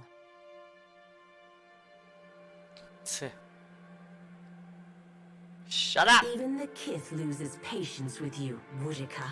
Andra says, amusement bubbling just beneath the surface of her words. The pallid knight looks down at you, a frown etched deep in her otherwise statue-still features. I am afraid we are not at our best. The Watchers return. Perhaps we should hear what she has to say. Helia's birds chatter anxiously among themselves. Wal's many eyes alight on each god in turn. We make little enough progress on our own. They say, a wry smile contorting their alien features. That's obvious. Not for lack of trying. Feathers rise along the crest of Helia's head as she stares pointedly at Magrin. We try, but agreement eludes us. Andra's storm-dark eyes swivel to meet yours. Is there nothing we can do? Helia asks. Magrin glances at the pallid night from the corner of her eye. After a thoughtful pause, she speaks. The time has come for us to seize the power we have long left untouched, and absorb our scattered children. Magrin says. Andra nods, her lure bobbing bright. Terrible though it would be, perhaps you are right. I did, and I was scolded like a child for my terrible audacity. A curl of steam rises from her nose. The pallid knight looks on, impassive. Should we be killed in our god forms, we can possess you, our godlike children. Or should we face a force too powerful to stand against, we can absorb your souls, granting us additional strength.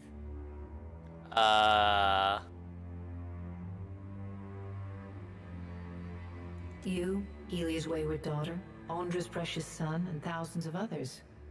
Yes, you would all die. The pallid knight speaks with the chilly temperance possessed only by the god of death. But the time for that plan has long passed us by. The pallid knight says. Ooh. Are we to keep nothing for ourselves? Not a single secret retained? Not a solitary mystery? While Magrin elbows one of Wal's floating eyes away. Eothas will lay bare our every secret soon enough. What is one or two revealed now? But we get ahead of ourselves. First, the Watcher must get to Ukaizo, and that will be a trial all its own. Magrin says.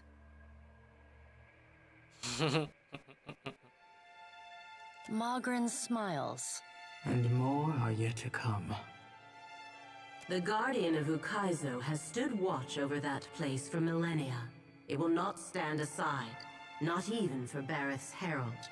Andra says. Who's the Guardian?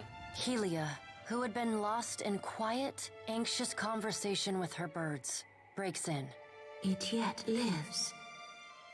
Of course. Our progenitors crafted it. Magrin says. A pair of Helia's finches come to join Wal's floating eye. They hover just out of Magrin's reach and swoop in to poke her when she's not looking. And the Watcher will be forced to reckon with it if she wishes to confront Eothas. The birds at last linger too long, and Magrin slaps them away. They burst into a cloud of essence, then reform and fly in a screeching chorus back to Helia. Yeah. Ah, there is that heady mix of kith ferocity and hubris Magrin so admires. Wodica says, her thin lips curled in distaste. Go prepared, Watcher. The Guardian will not stand aside, not even for the Herald of Bareth. Helia says. It is not one of Galawain's mindless beasts. It has a heart and a mind, and it will throw neither away to oppose Eothas. Andra says. And Eothas will not fight the creature. It would prove little more than a distraction for him, especially as my tsunami and Magrin's volcano couldn't stop him. Andra says. It is its own creature, Watcher. It does not listen to us. Andra says. Andra says. There is another topic we have yet to address. Tell me, Watcher, where do you stand? The pallid knight holds up one gauntleted hand, and the other gods fall silent. Wait, what? What do you think of Eothas' scheme to destroy the wheel? The pallid knight asks.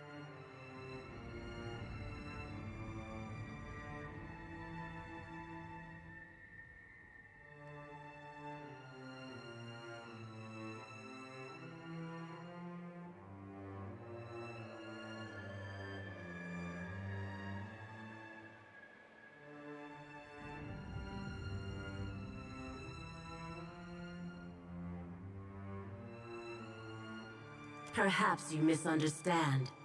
This is not a test you will overcome on your own. Eothas intends to change the fundamental structure of life and death. Does that not frighten you? You, Kith, who are most vulnerable?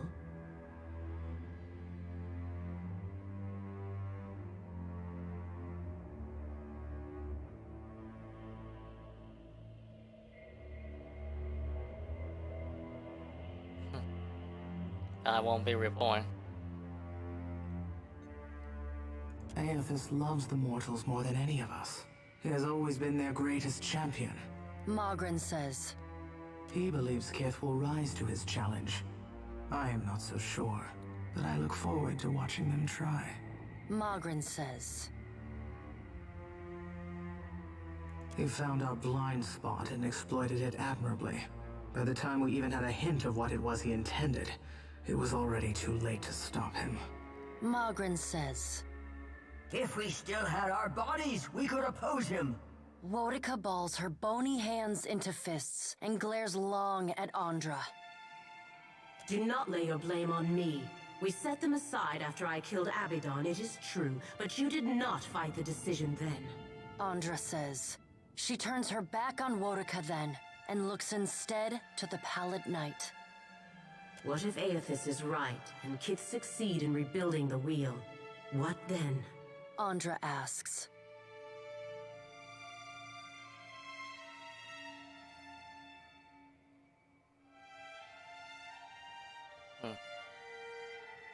Wal grins. Always, Watcher. And what if they fail? Helia asks. Then they die. And so do we. Andra says. We have to help them. Helia's voice rises, near to panic. Wodika drives her fist into her hand. Help them? We should finally bring them to heel. The Pallid Knight raises a hand and stares at Wodika until she falls silent. Watcher, Eothas yet values your counsel. The Pallid Knight says. Does he?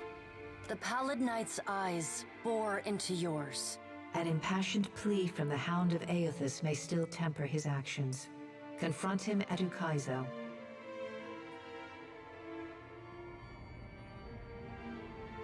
Never have I known Eothas to converse with a mortal as he does with you. Your opinions must matter to him a great deal. The Pallid Knight's stern countenance softens. Time moves swiftly away from us now. The Pallid Knight spreads her hands before her. Go, Watcher. The Pallid Knight says. Do what you must. The edges of your vision begin to dim. Like a sun setting, twilight encroaches on your mind. Wait, Pallid Knight, you're the only one that's been nice to me. You will not fail. The Pallid Knight says. Oh, thanks for the vote of confidence. The Pallid Knight conjures a blinding white light in her palm that swiftly grows to engulf the room. Then, the crack of thunder rends the air, and you feel the floor drop out beneath you. You come to flat on your back, staring at an all too familiar ceiling. Alone, once again.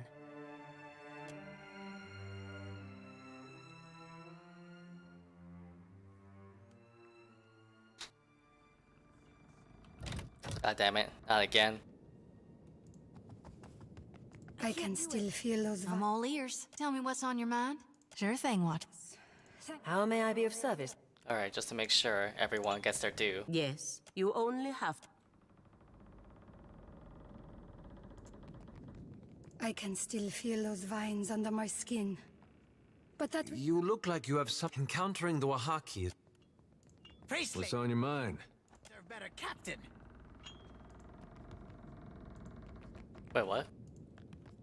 Excuse me? I said...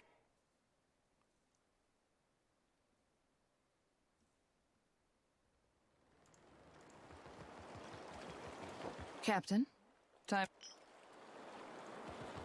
Ahoy, Captain. Aye, Cap. Oh, appreciate the sentiment, Cap, but,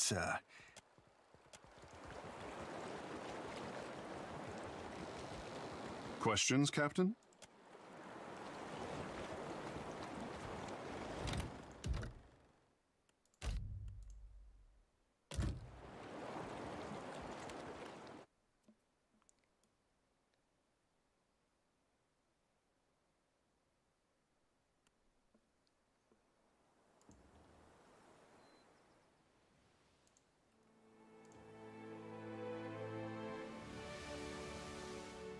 Alright, let's just make for tonnage.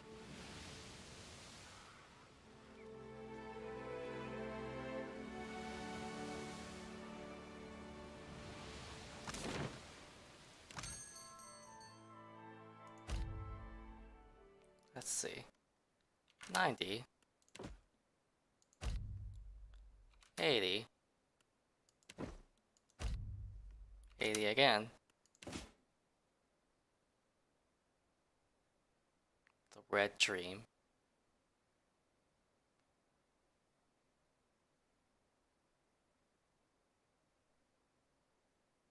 The what?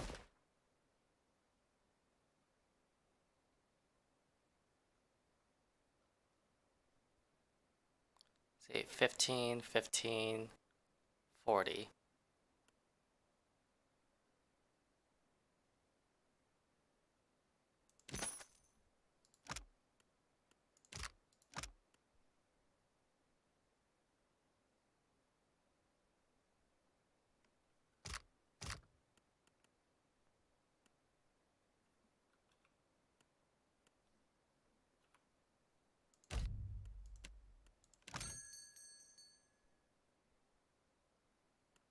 Wait, what does my flag have? Sail.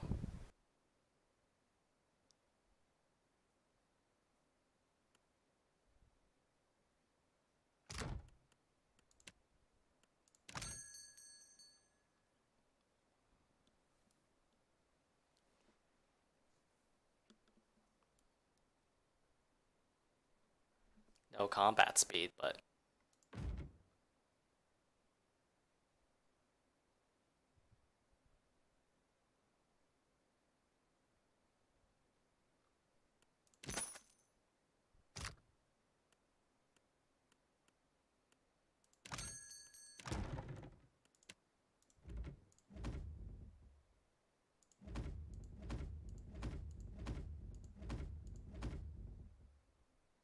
$55. Oof.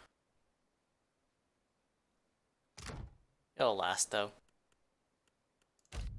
Alright, what does the Principe want?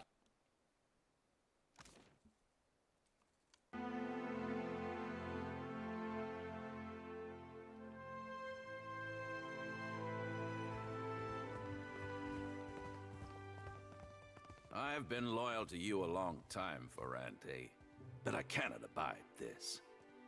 Over here, my friend.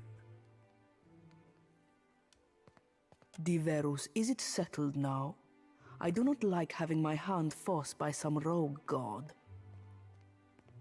Indeed, the vote has been cast. There can be no dispute. The traitor Aldis will hang. What? Your vote of confidence is appreciated, my Consuelo. Rest assured, you have made the right decision. The Black Pox seas we have?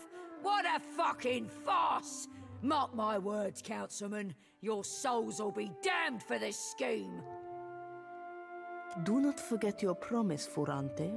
With Eldis out of the way, you will sail us to Ukaizo, well before the Huana, the Valen Trading Company, or any others can plunder it. Oh, what's wrong with my GPU? The god will lead us there, and the floating hangman will navigate the storms. Watcher, your timing is impeccable as always. We have just concluded a vote of phenomenal importance. Blast this! You can outvote me, but you can't make me stay and watch. One of our Consuelo members, Captain Aldis, has been charged and found guilty of those crimes, punishable by death. Defiance.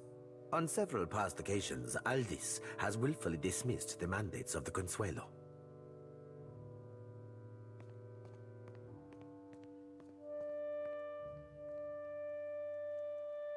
Oh, there is more. Negligence. Too often, Aldis has outright neglected her responsibilities to the Consuelo. When a meeting is called, the presence of all members is required. Okay. Excessive cruelty. Aldis and her new bloods often commit extreme violence in pursuit of financial gain. This drives our foes to take harsher measures against us.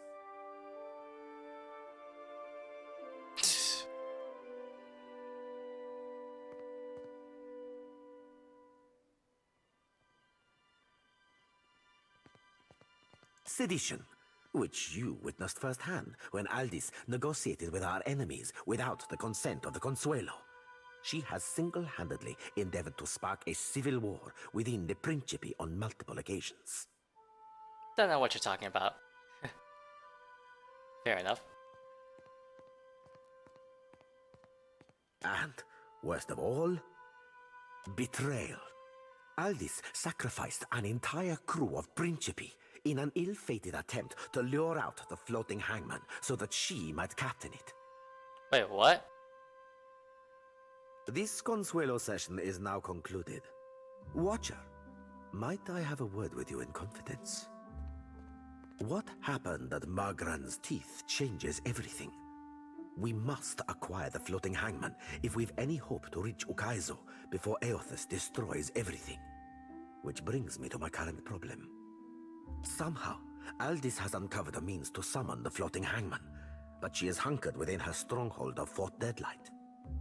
Myself and the others of the Consuelo must lay siege to get to her. However, you have a means of entry to the fortress. I need what she knows before I can hang her. Obtain it for me, and I will grant you her seat on the Consuelo. And be ruled under you? I don't think so. Sail to Fort Deadlight and seize the answers which Aldis has secreted for her own gain. I'm here. I'd be glad to.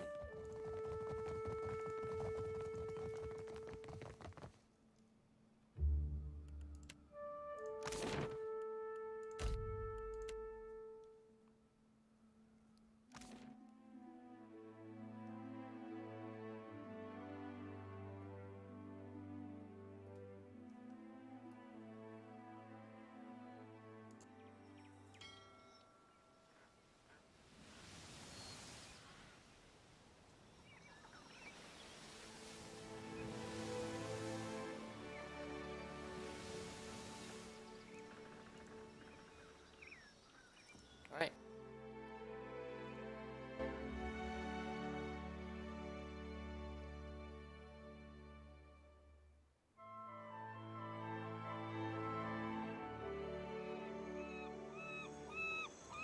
Apparently this is more important than whatever's happening. What'll it be? Right away.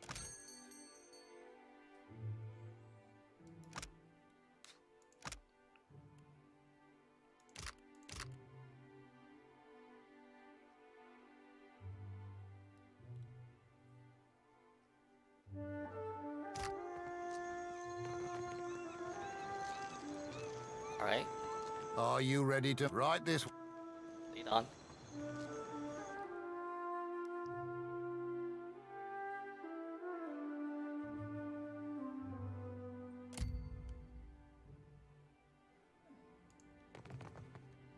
Ah, Captain.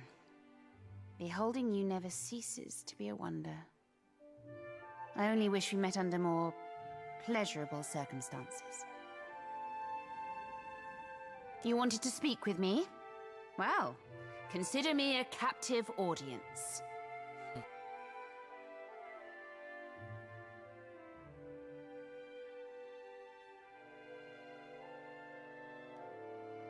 Aye, but necessary. Do you disapprove of my tactics?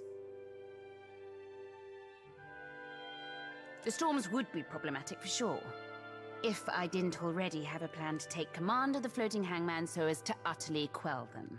We'll sail on through easy as you please. But first, I have a bit of research to hunt down. Last bit of the puzzle, if you will. I'll let you know when it's all set, lovesome. How fucking dare he! Oh. Though I should hardly be surprised after all you've told me. There's only one way to take the floating hangman. And that's through the death of a captain. Him or me.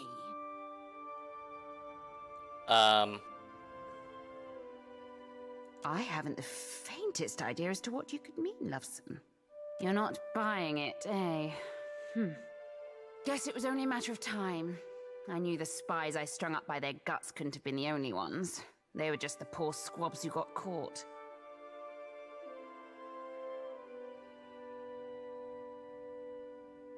Only a fool would trust a deal with Ferrante. How do you think he got to be the head of the Council of Captains? By making his sailors love him? By playing fair? No. It was by beating his enemies in the most gut-churning of ways. That's how you keep new ones from wanting to try you. Ferrante covets the floating hangman in order to enforce his control of the Principe, not to protect us from our outside enemies. Nor to beat your rampaging god to Ukaizo. But I'm 2 leagues ahead of Ferrante. I know how to summon and command the floating hangman. Of course, I destroyed the information as soon as I uncovered Ferrante's spies. You'll never learn it without me.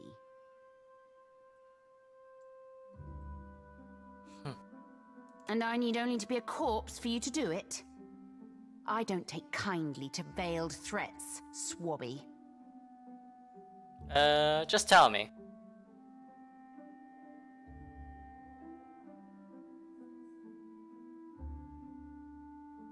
Only reason I'm letting you walk away is because I got a soft spot in my heart for you, Captain. But if I see you here again and you ain't declared your loyalty to me, I'll blow your pretty brains out. Understand? Yeah. Still thinking to back Ferrante. It won't end well for you. No. I sided with you before I won. It's about time you came to your senses, mate. I'm happy to work with you, Lovesome. I've been after a partnership with you for a long time. And I think you know that. But if we're to help each other, there is one thing I want from you in return for the floating hangman. That cockrot Ferrante needs to go. Hang him, gut him, I don't care. But get rid of him. Alright? I'll see you done. I'll sail to Dunwich and take command of the Principe as soon as Ferrante is gone.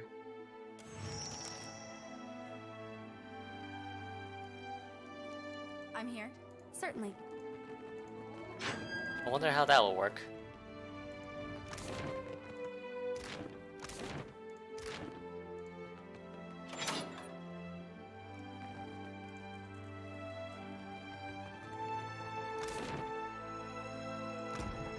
Is there a way to get out of here without having to use the ramparts?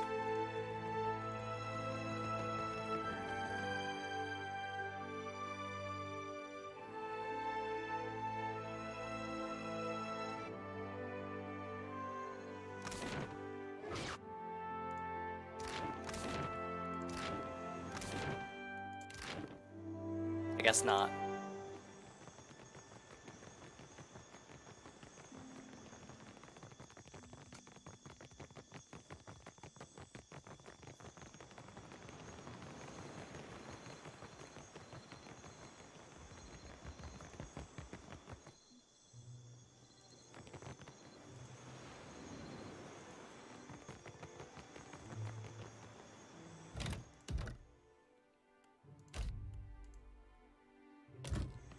Well, before I do anything,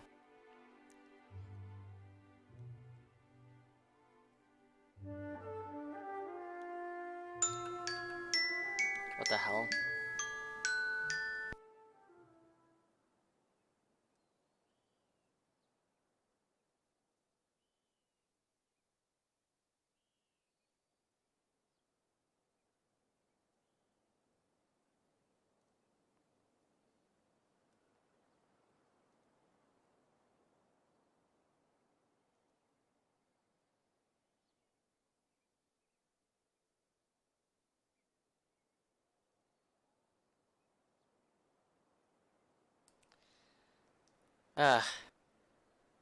Actually, I think it's time to go back over here to the crypt where I got screwed over.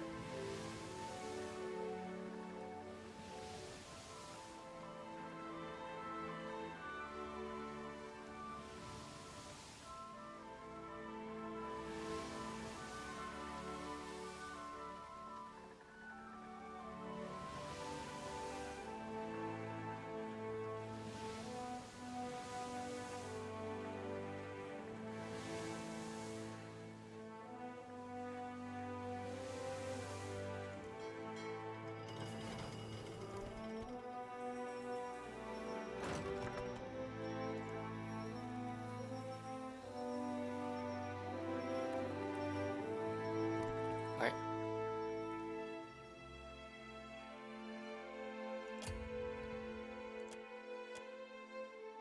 Really? Oh yeah. I need very high survival apparently.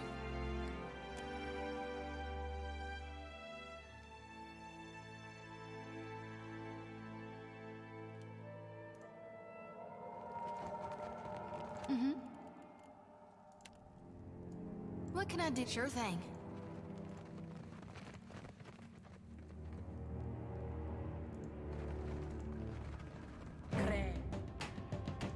Jadaferlas the Ancient.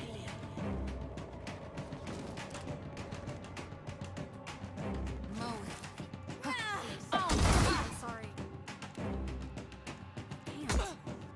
Sorry, but all of you have to die. Right now.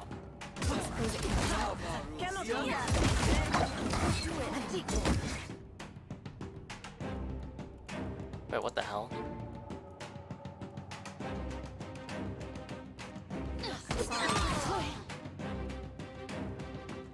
Your orders? What's on your mind, cutie? Wait, where's my... Captain? Oh. Stand together. Me and you cross the line. My name is off. Why am I in the front? Come on now.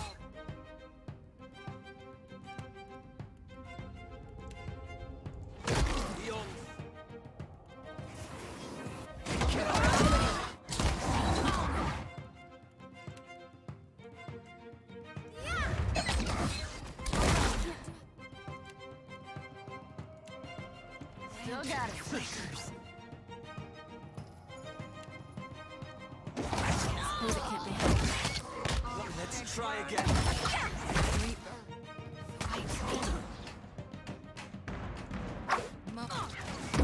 Sorry.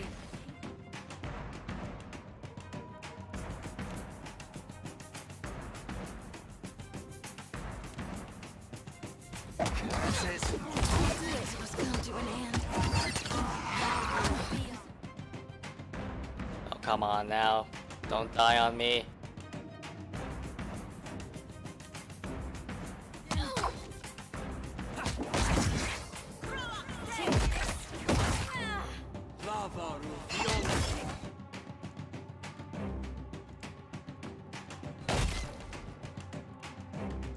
Did I not get over there?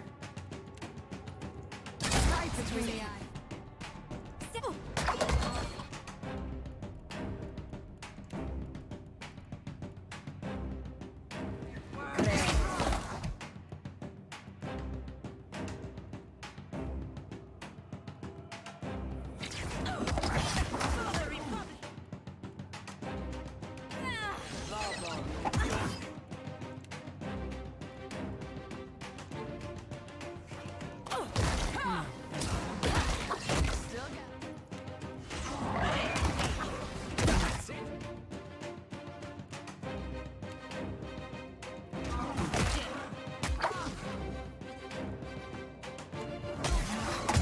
Difficult to concentrate. Careful.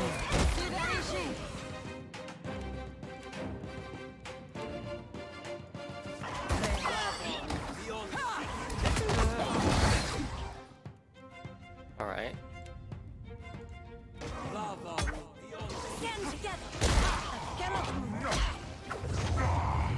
What the hell?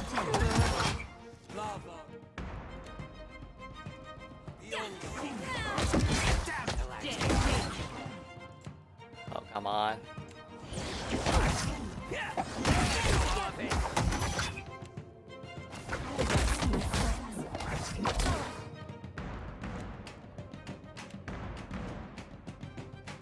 Not happening. Can do. What the hell?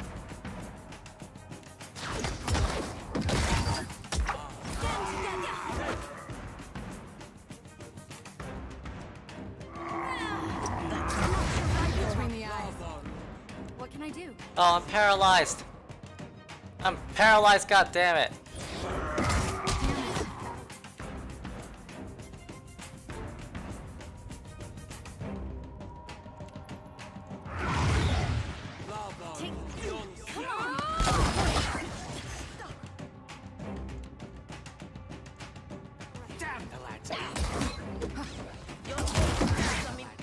Oh, come on, Aljima.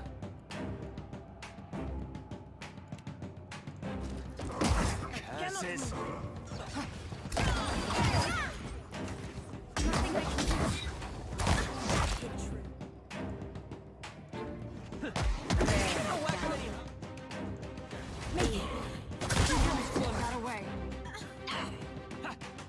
Wait, what? How did I die?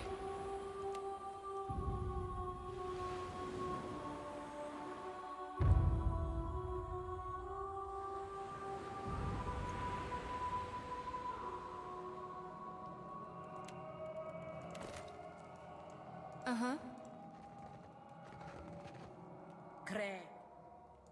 Jadaferlas the Ancient.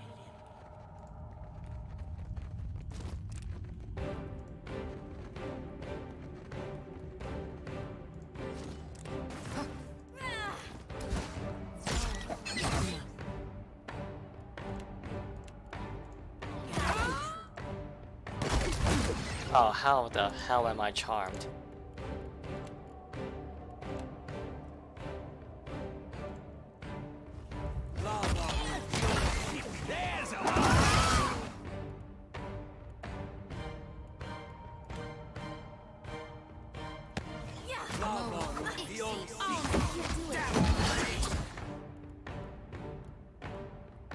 I'll have to use all the spells.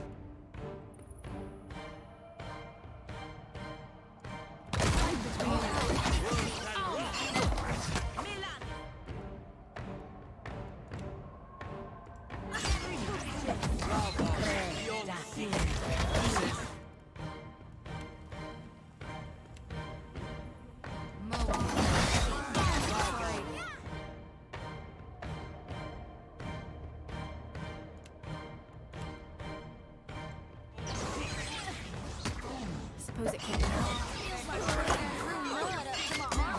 The hell?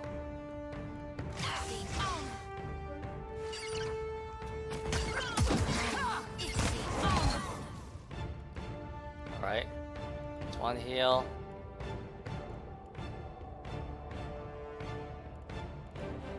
We can't afford another lot. No, I cannot. Really?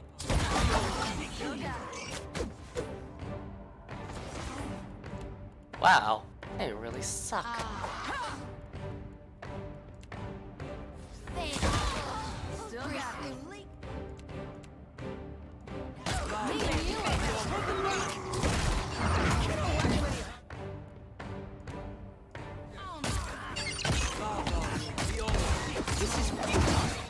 This sucks.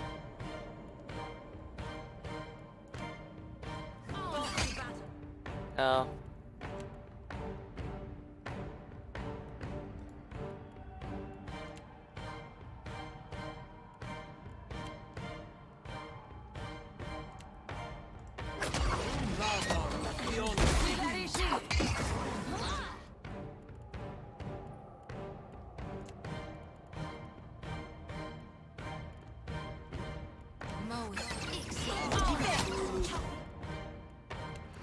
I cannot call this spell speed.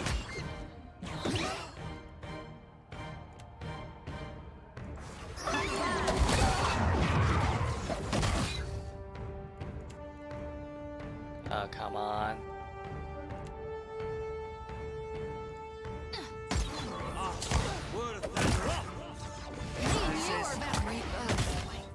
Right between the eyes. I need you standing down. We'll be hitting the water.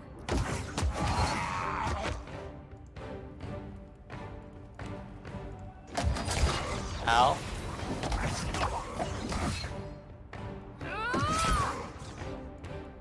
Summon a friend. Are you playing?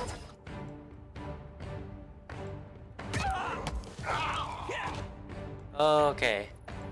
Take care of him.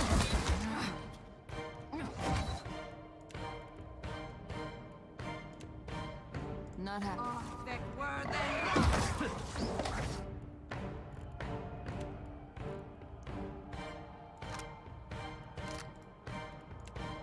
God, these things suck.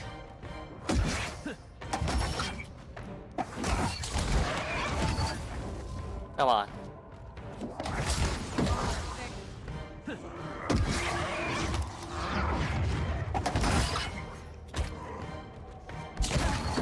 Still got it.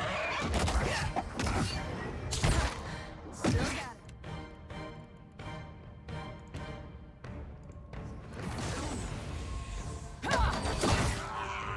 Ah, yes. Oh, that hurt. Tell me. They're only exceptional and superb. Not worth it. Yes? Jesus, Yes? how are they so Gladly. powerful?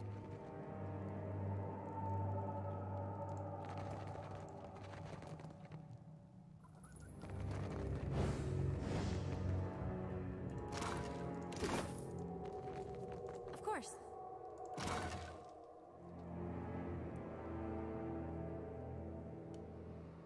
Increases with history. Oh, you needed a cape, because you know history. I'm on? Oh, gladly. God, this place sucked.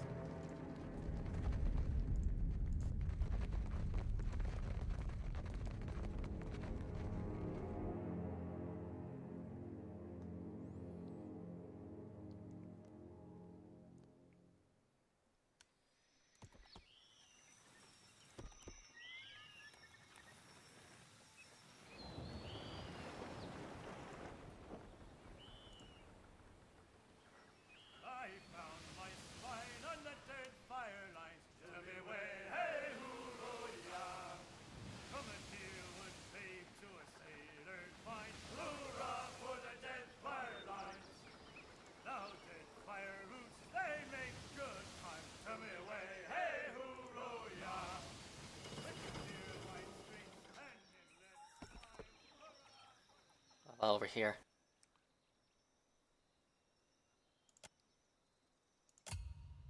Failure? Leave her to her fate. What?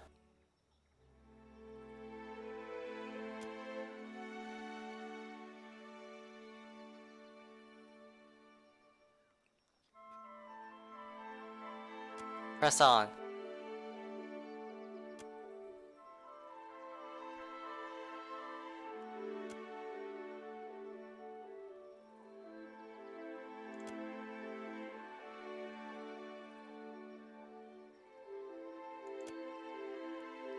Yeah, that's not gonna happen.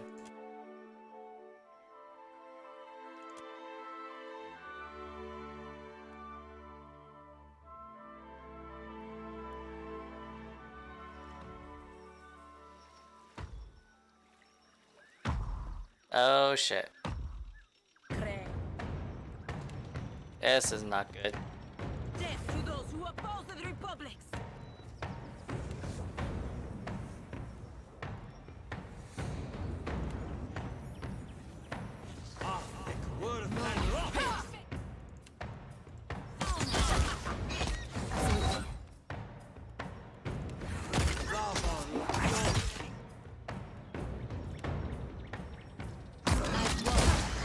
Still got it. Ain't you got the decency to die?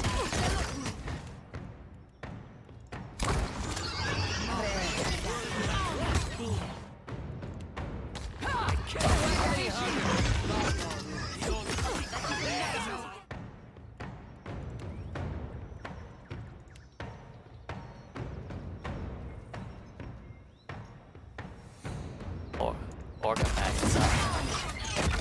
This is futile.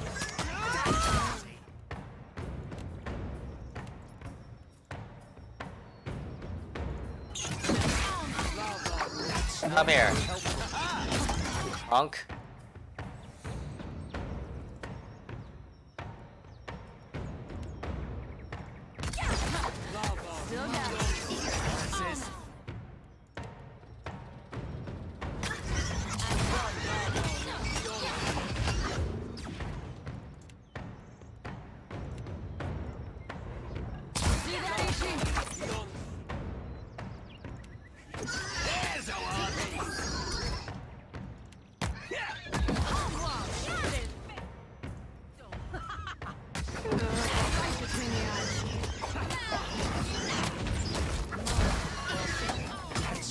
Oh, that's a...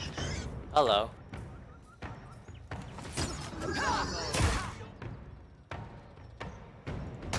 Stand together.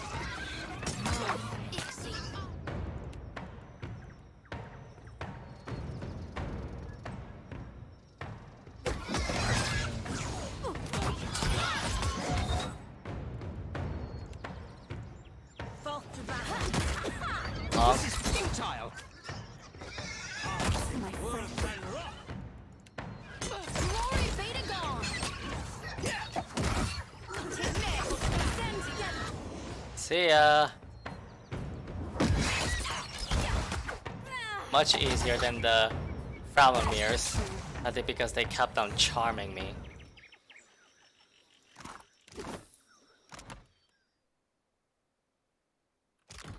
Indeed. Is that a... Oh. Like a At once. katana.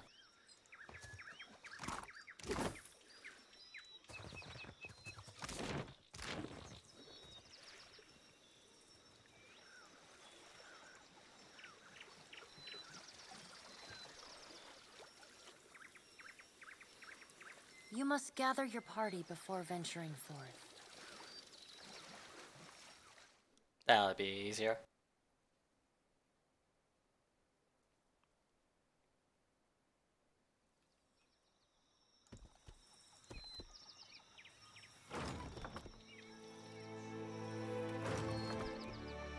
Oh no, shit.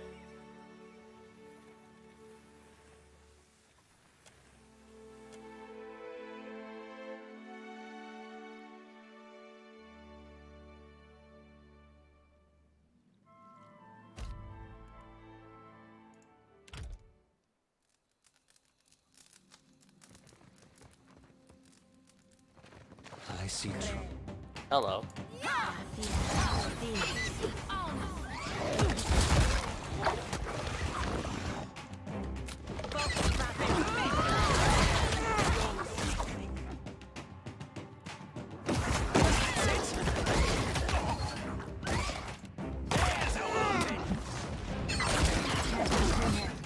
Oh, hey. There's a lot of things here.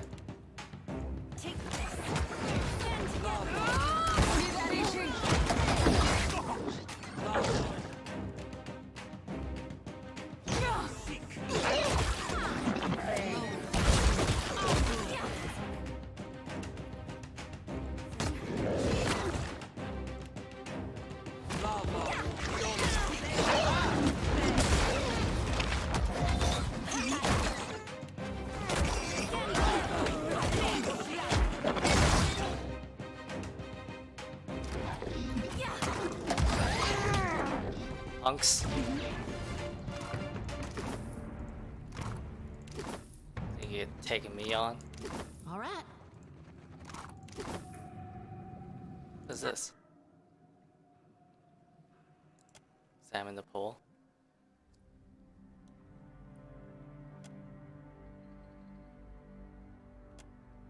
Drink.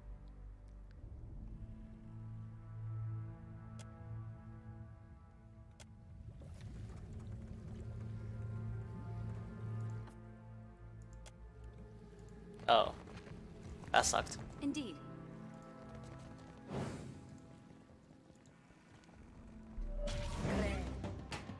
Oh hey, what's up? Oh boy. You, because you have a name.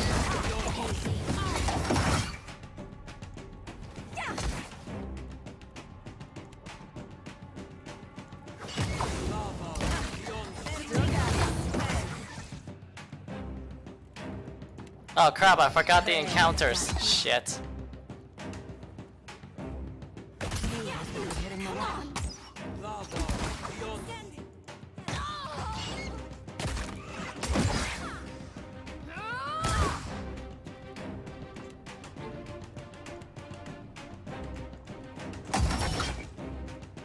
Not a problem, Captain.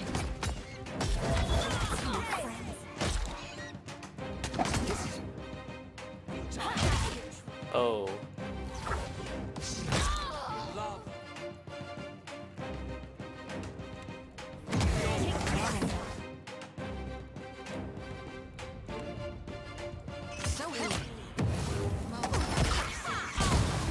Bye-bye.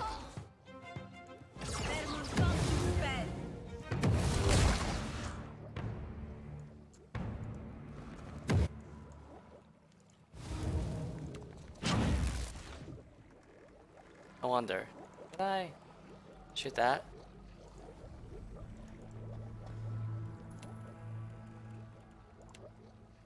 Still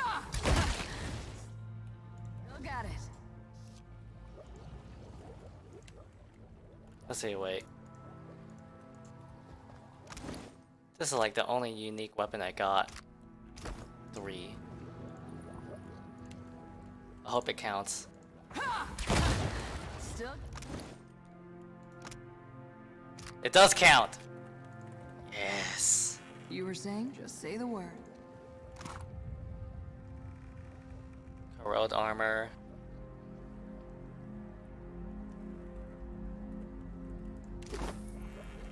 Captain, let's go. What? Here. Of course. What did you find? You, over here. Who the hell are you? Cypher?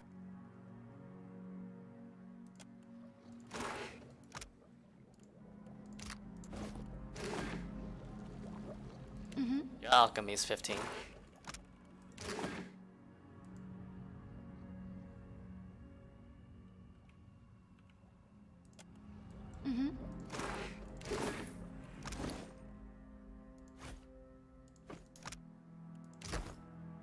Really? That does not. Oh. I'll leave it to you then. Yeah. Uh-huh. I'm sorry, I can't. You, friend. You will let me from this cage, yes? Who are you? Tama Watua. Famed apothecary. Favored prize of pirates and all that. Ah, you have heard of me, yes? Of course you have. Find the key, I say. Surely one of those witches has it. You have eyes, friend. I'm held prisoner. Hurry, friend, hurry! I can't... Alright. Ah, feels good to stretch my legs, Akira. Free once again. So... You have the witch's notes? I will translate them for you as a show of thanks, Akira.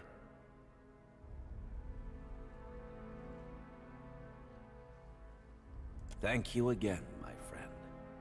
You ever need a salve or potion, come to Tama, huh? Okay. Cypher notes. Free once again. Bad luck, eh? Always this seems to happen to me. First pirates, now witches. Oh, for what? A salve recipe? It is madness.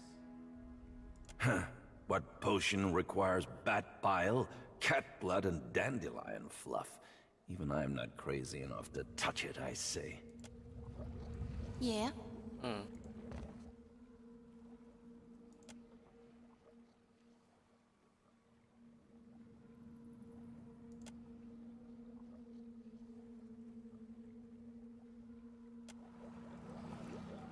The hell was that?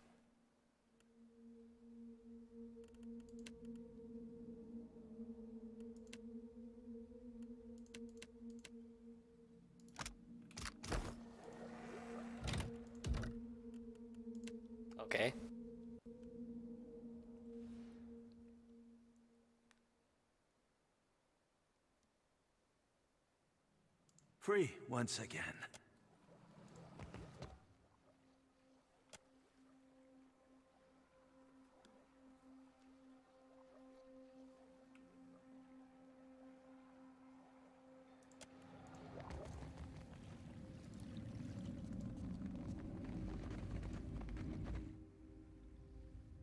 Drink.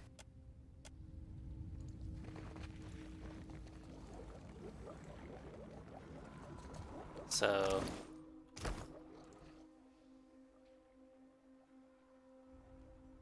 Grace.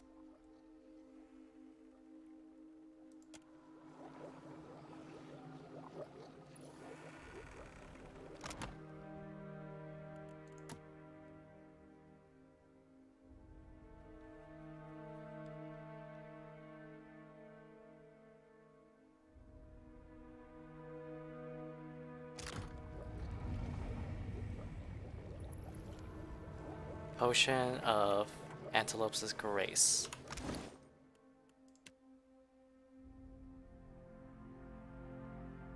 Do I have this potion?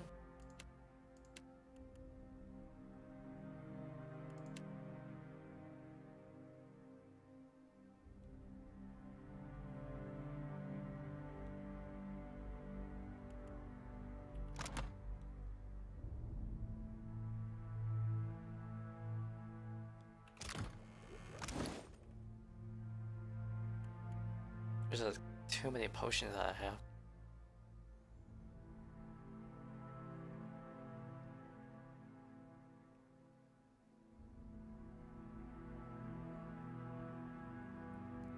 Plus, I already drank it, but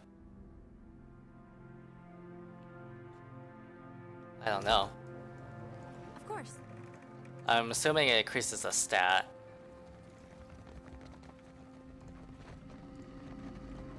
Okay, whatever.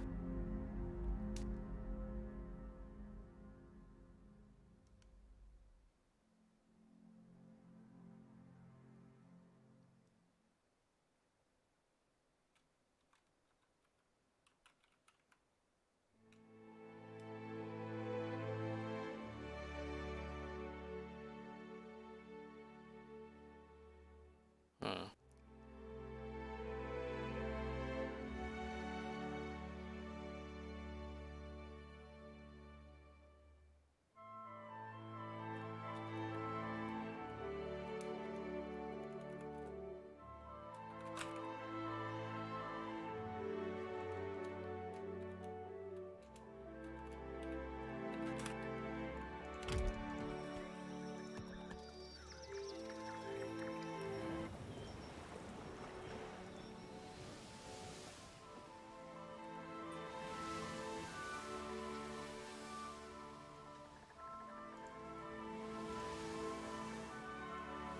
Right?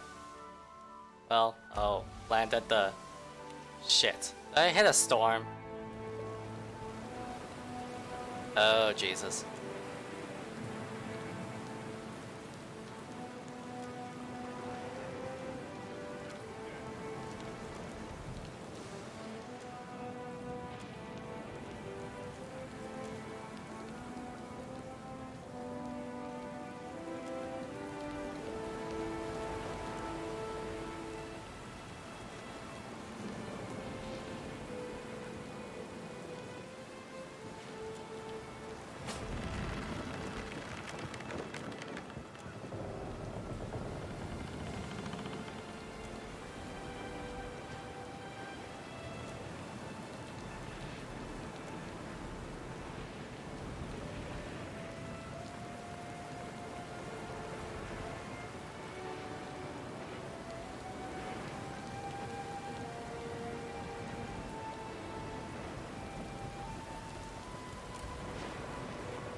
Whew.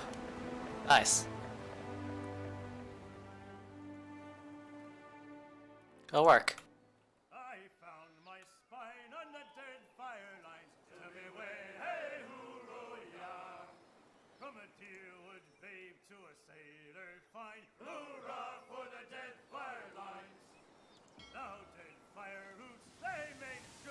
I'll sail here. Can I not get out of here by land?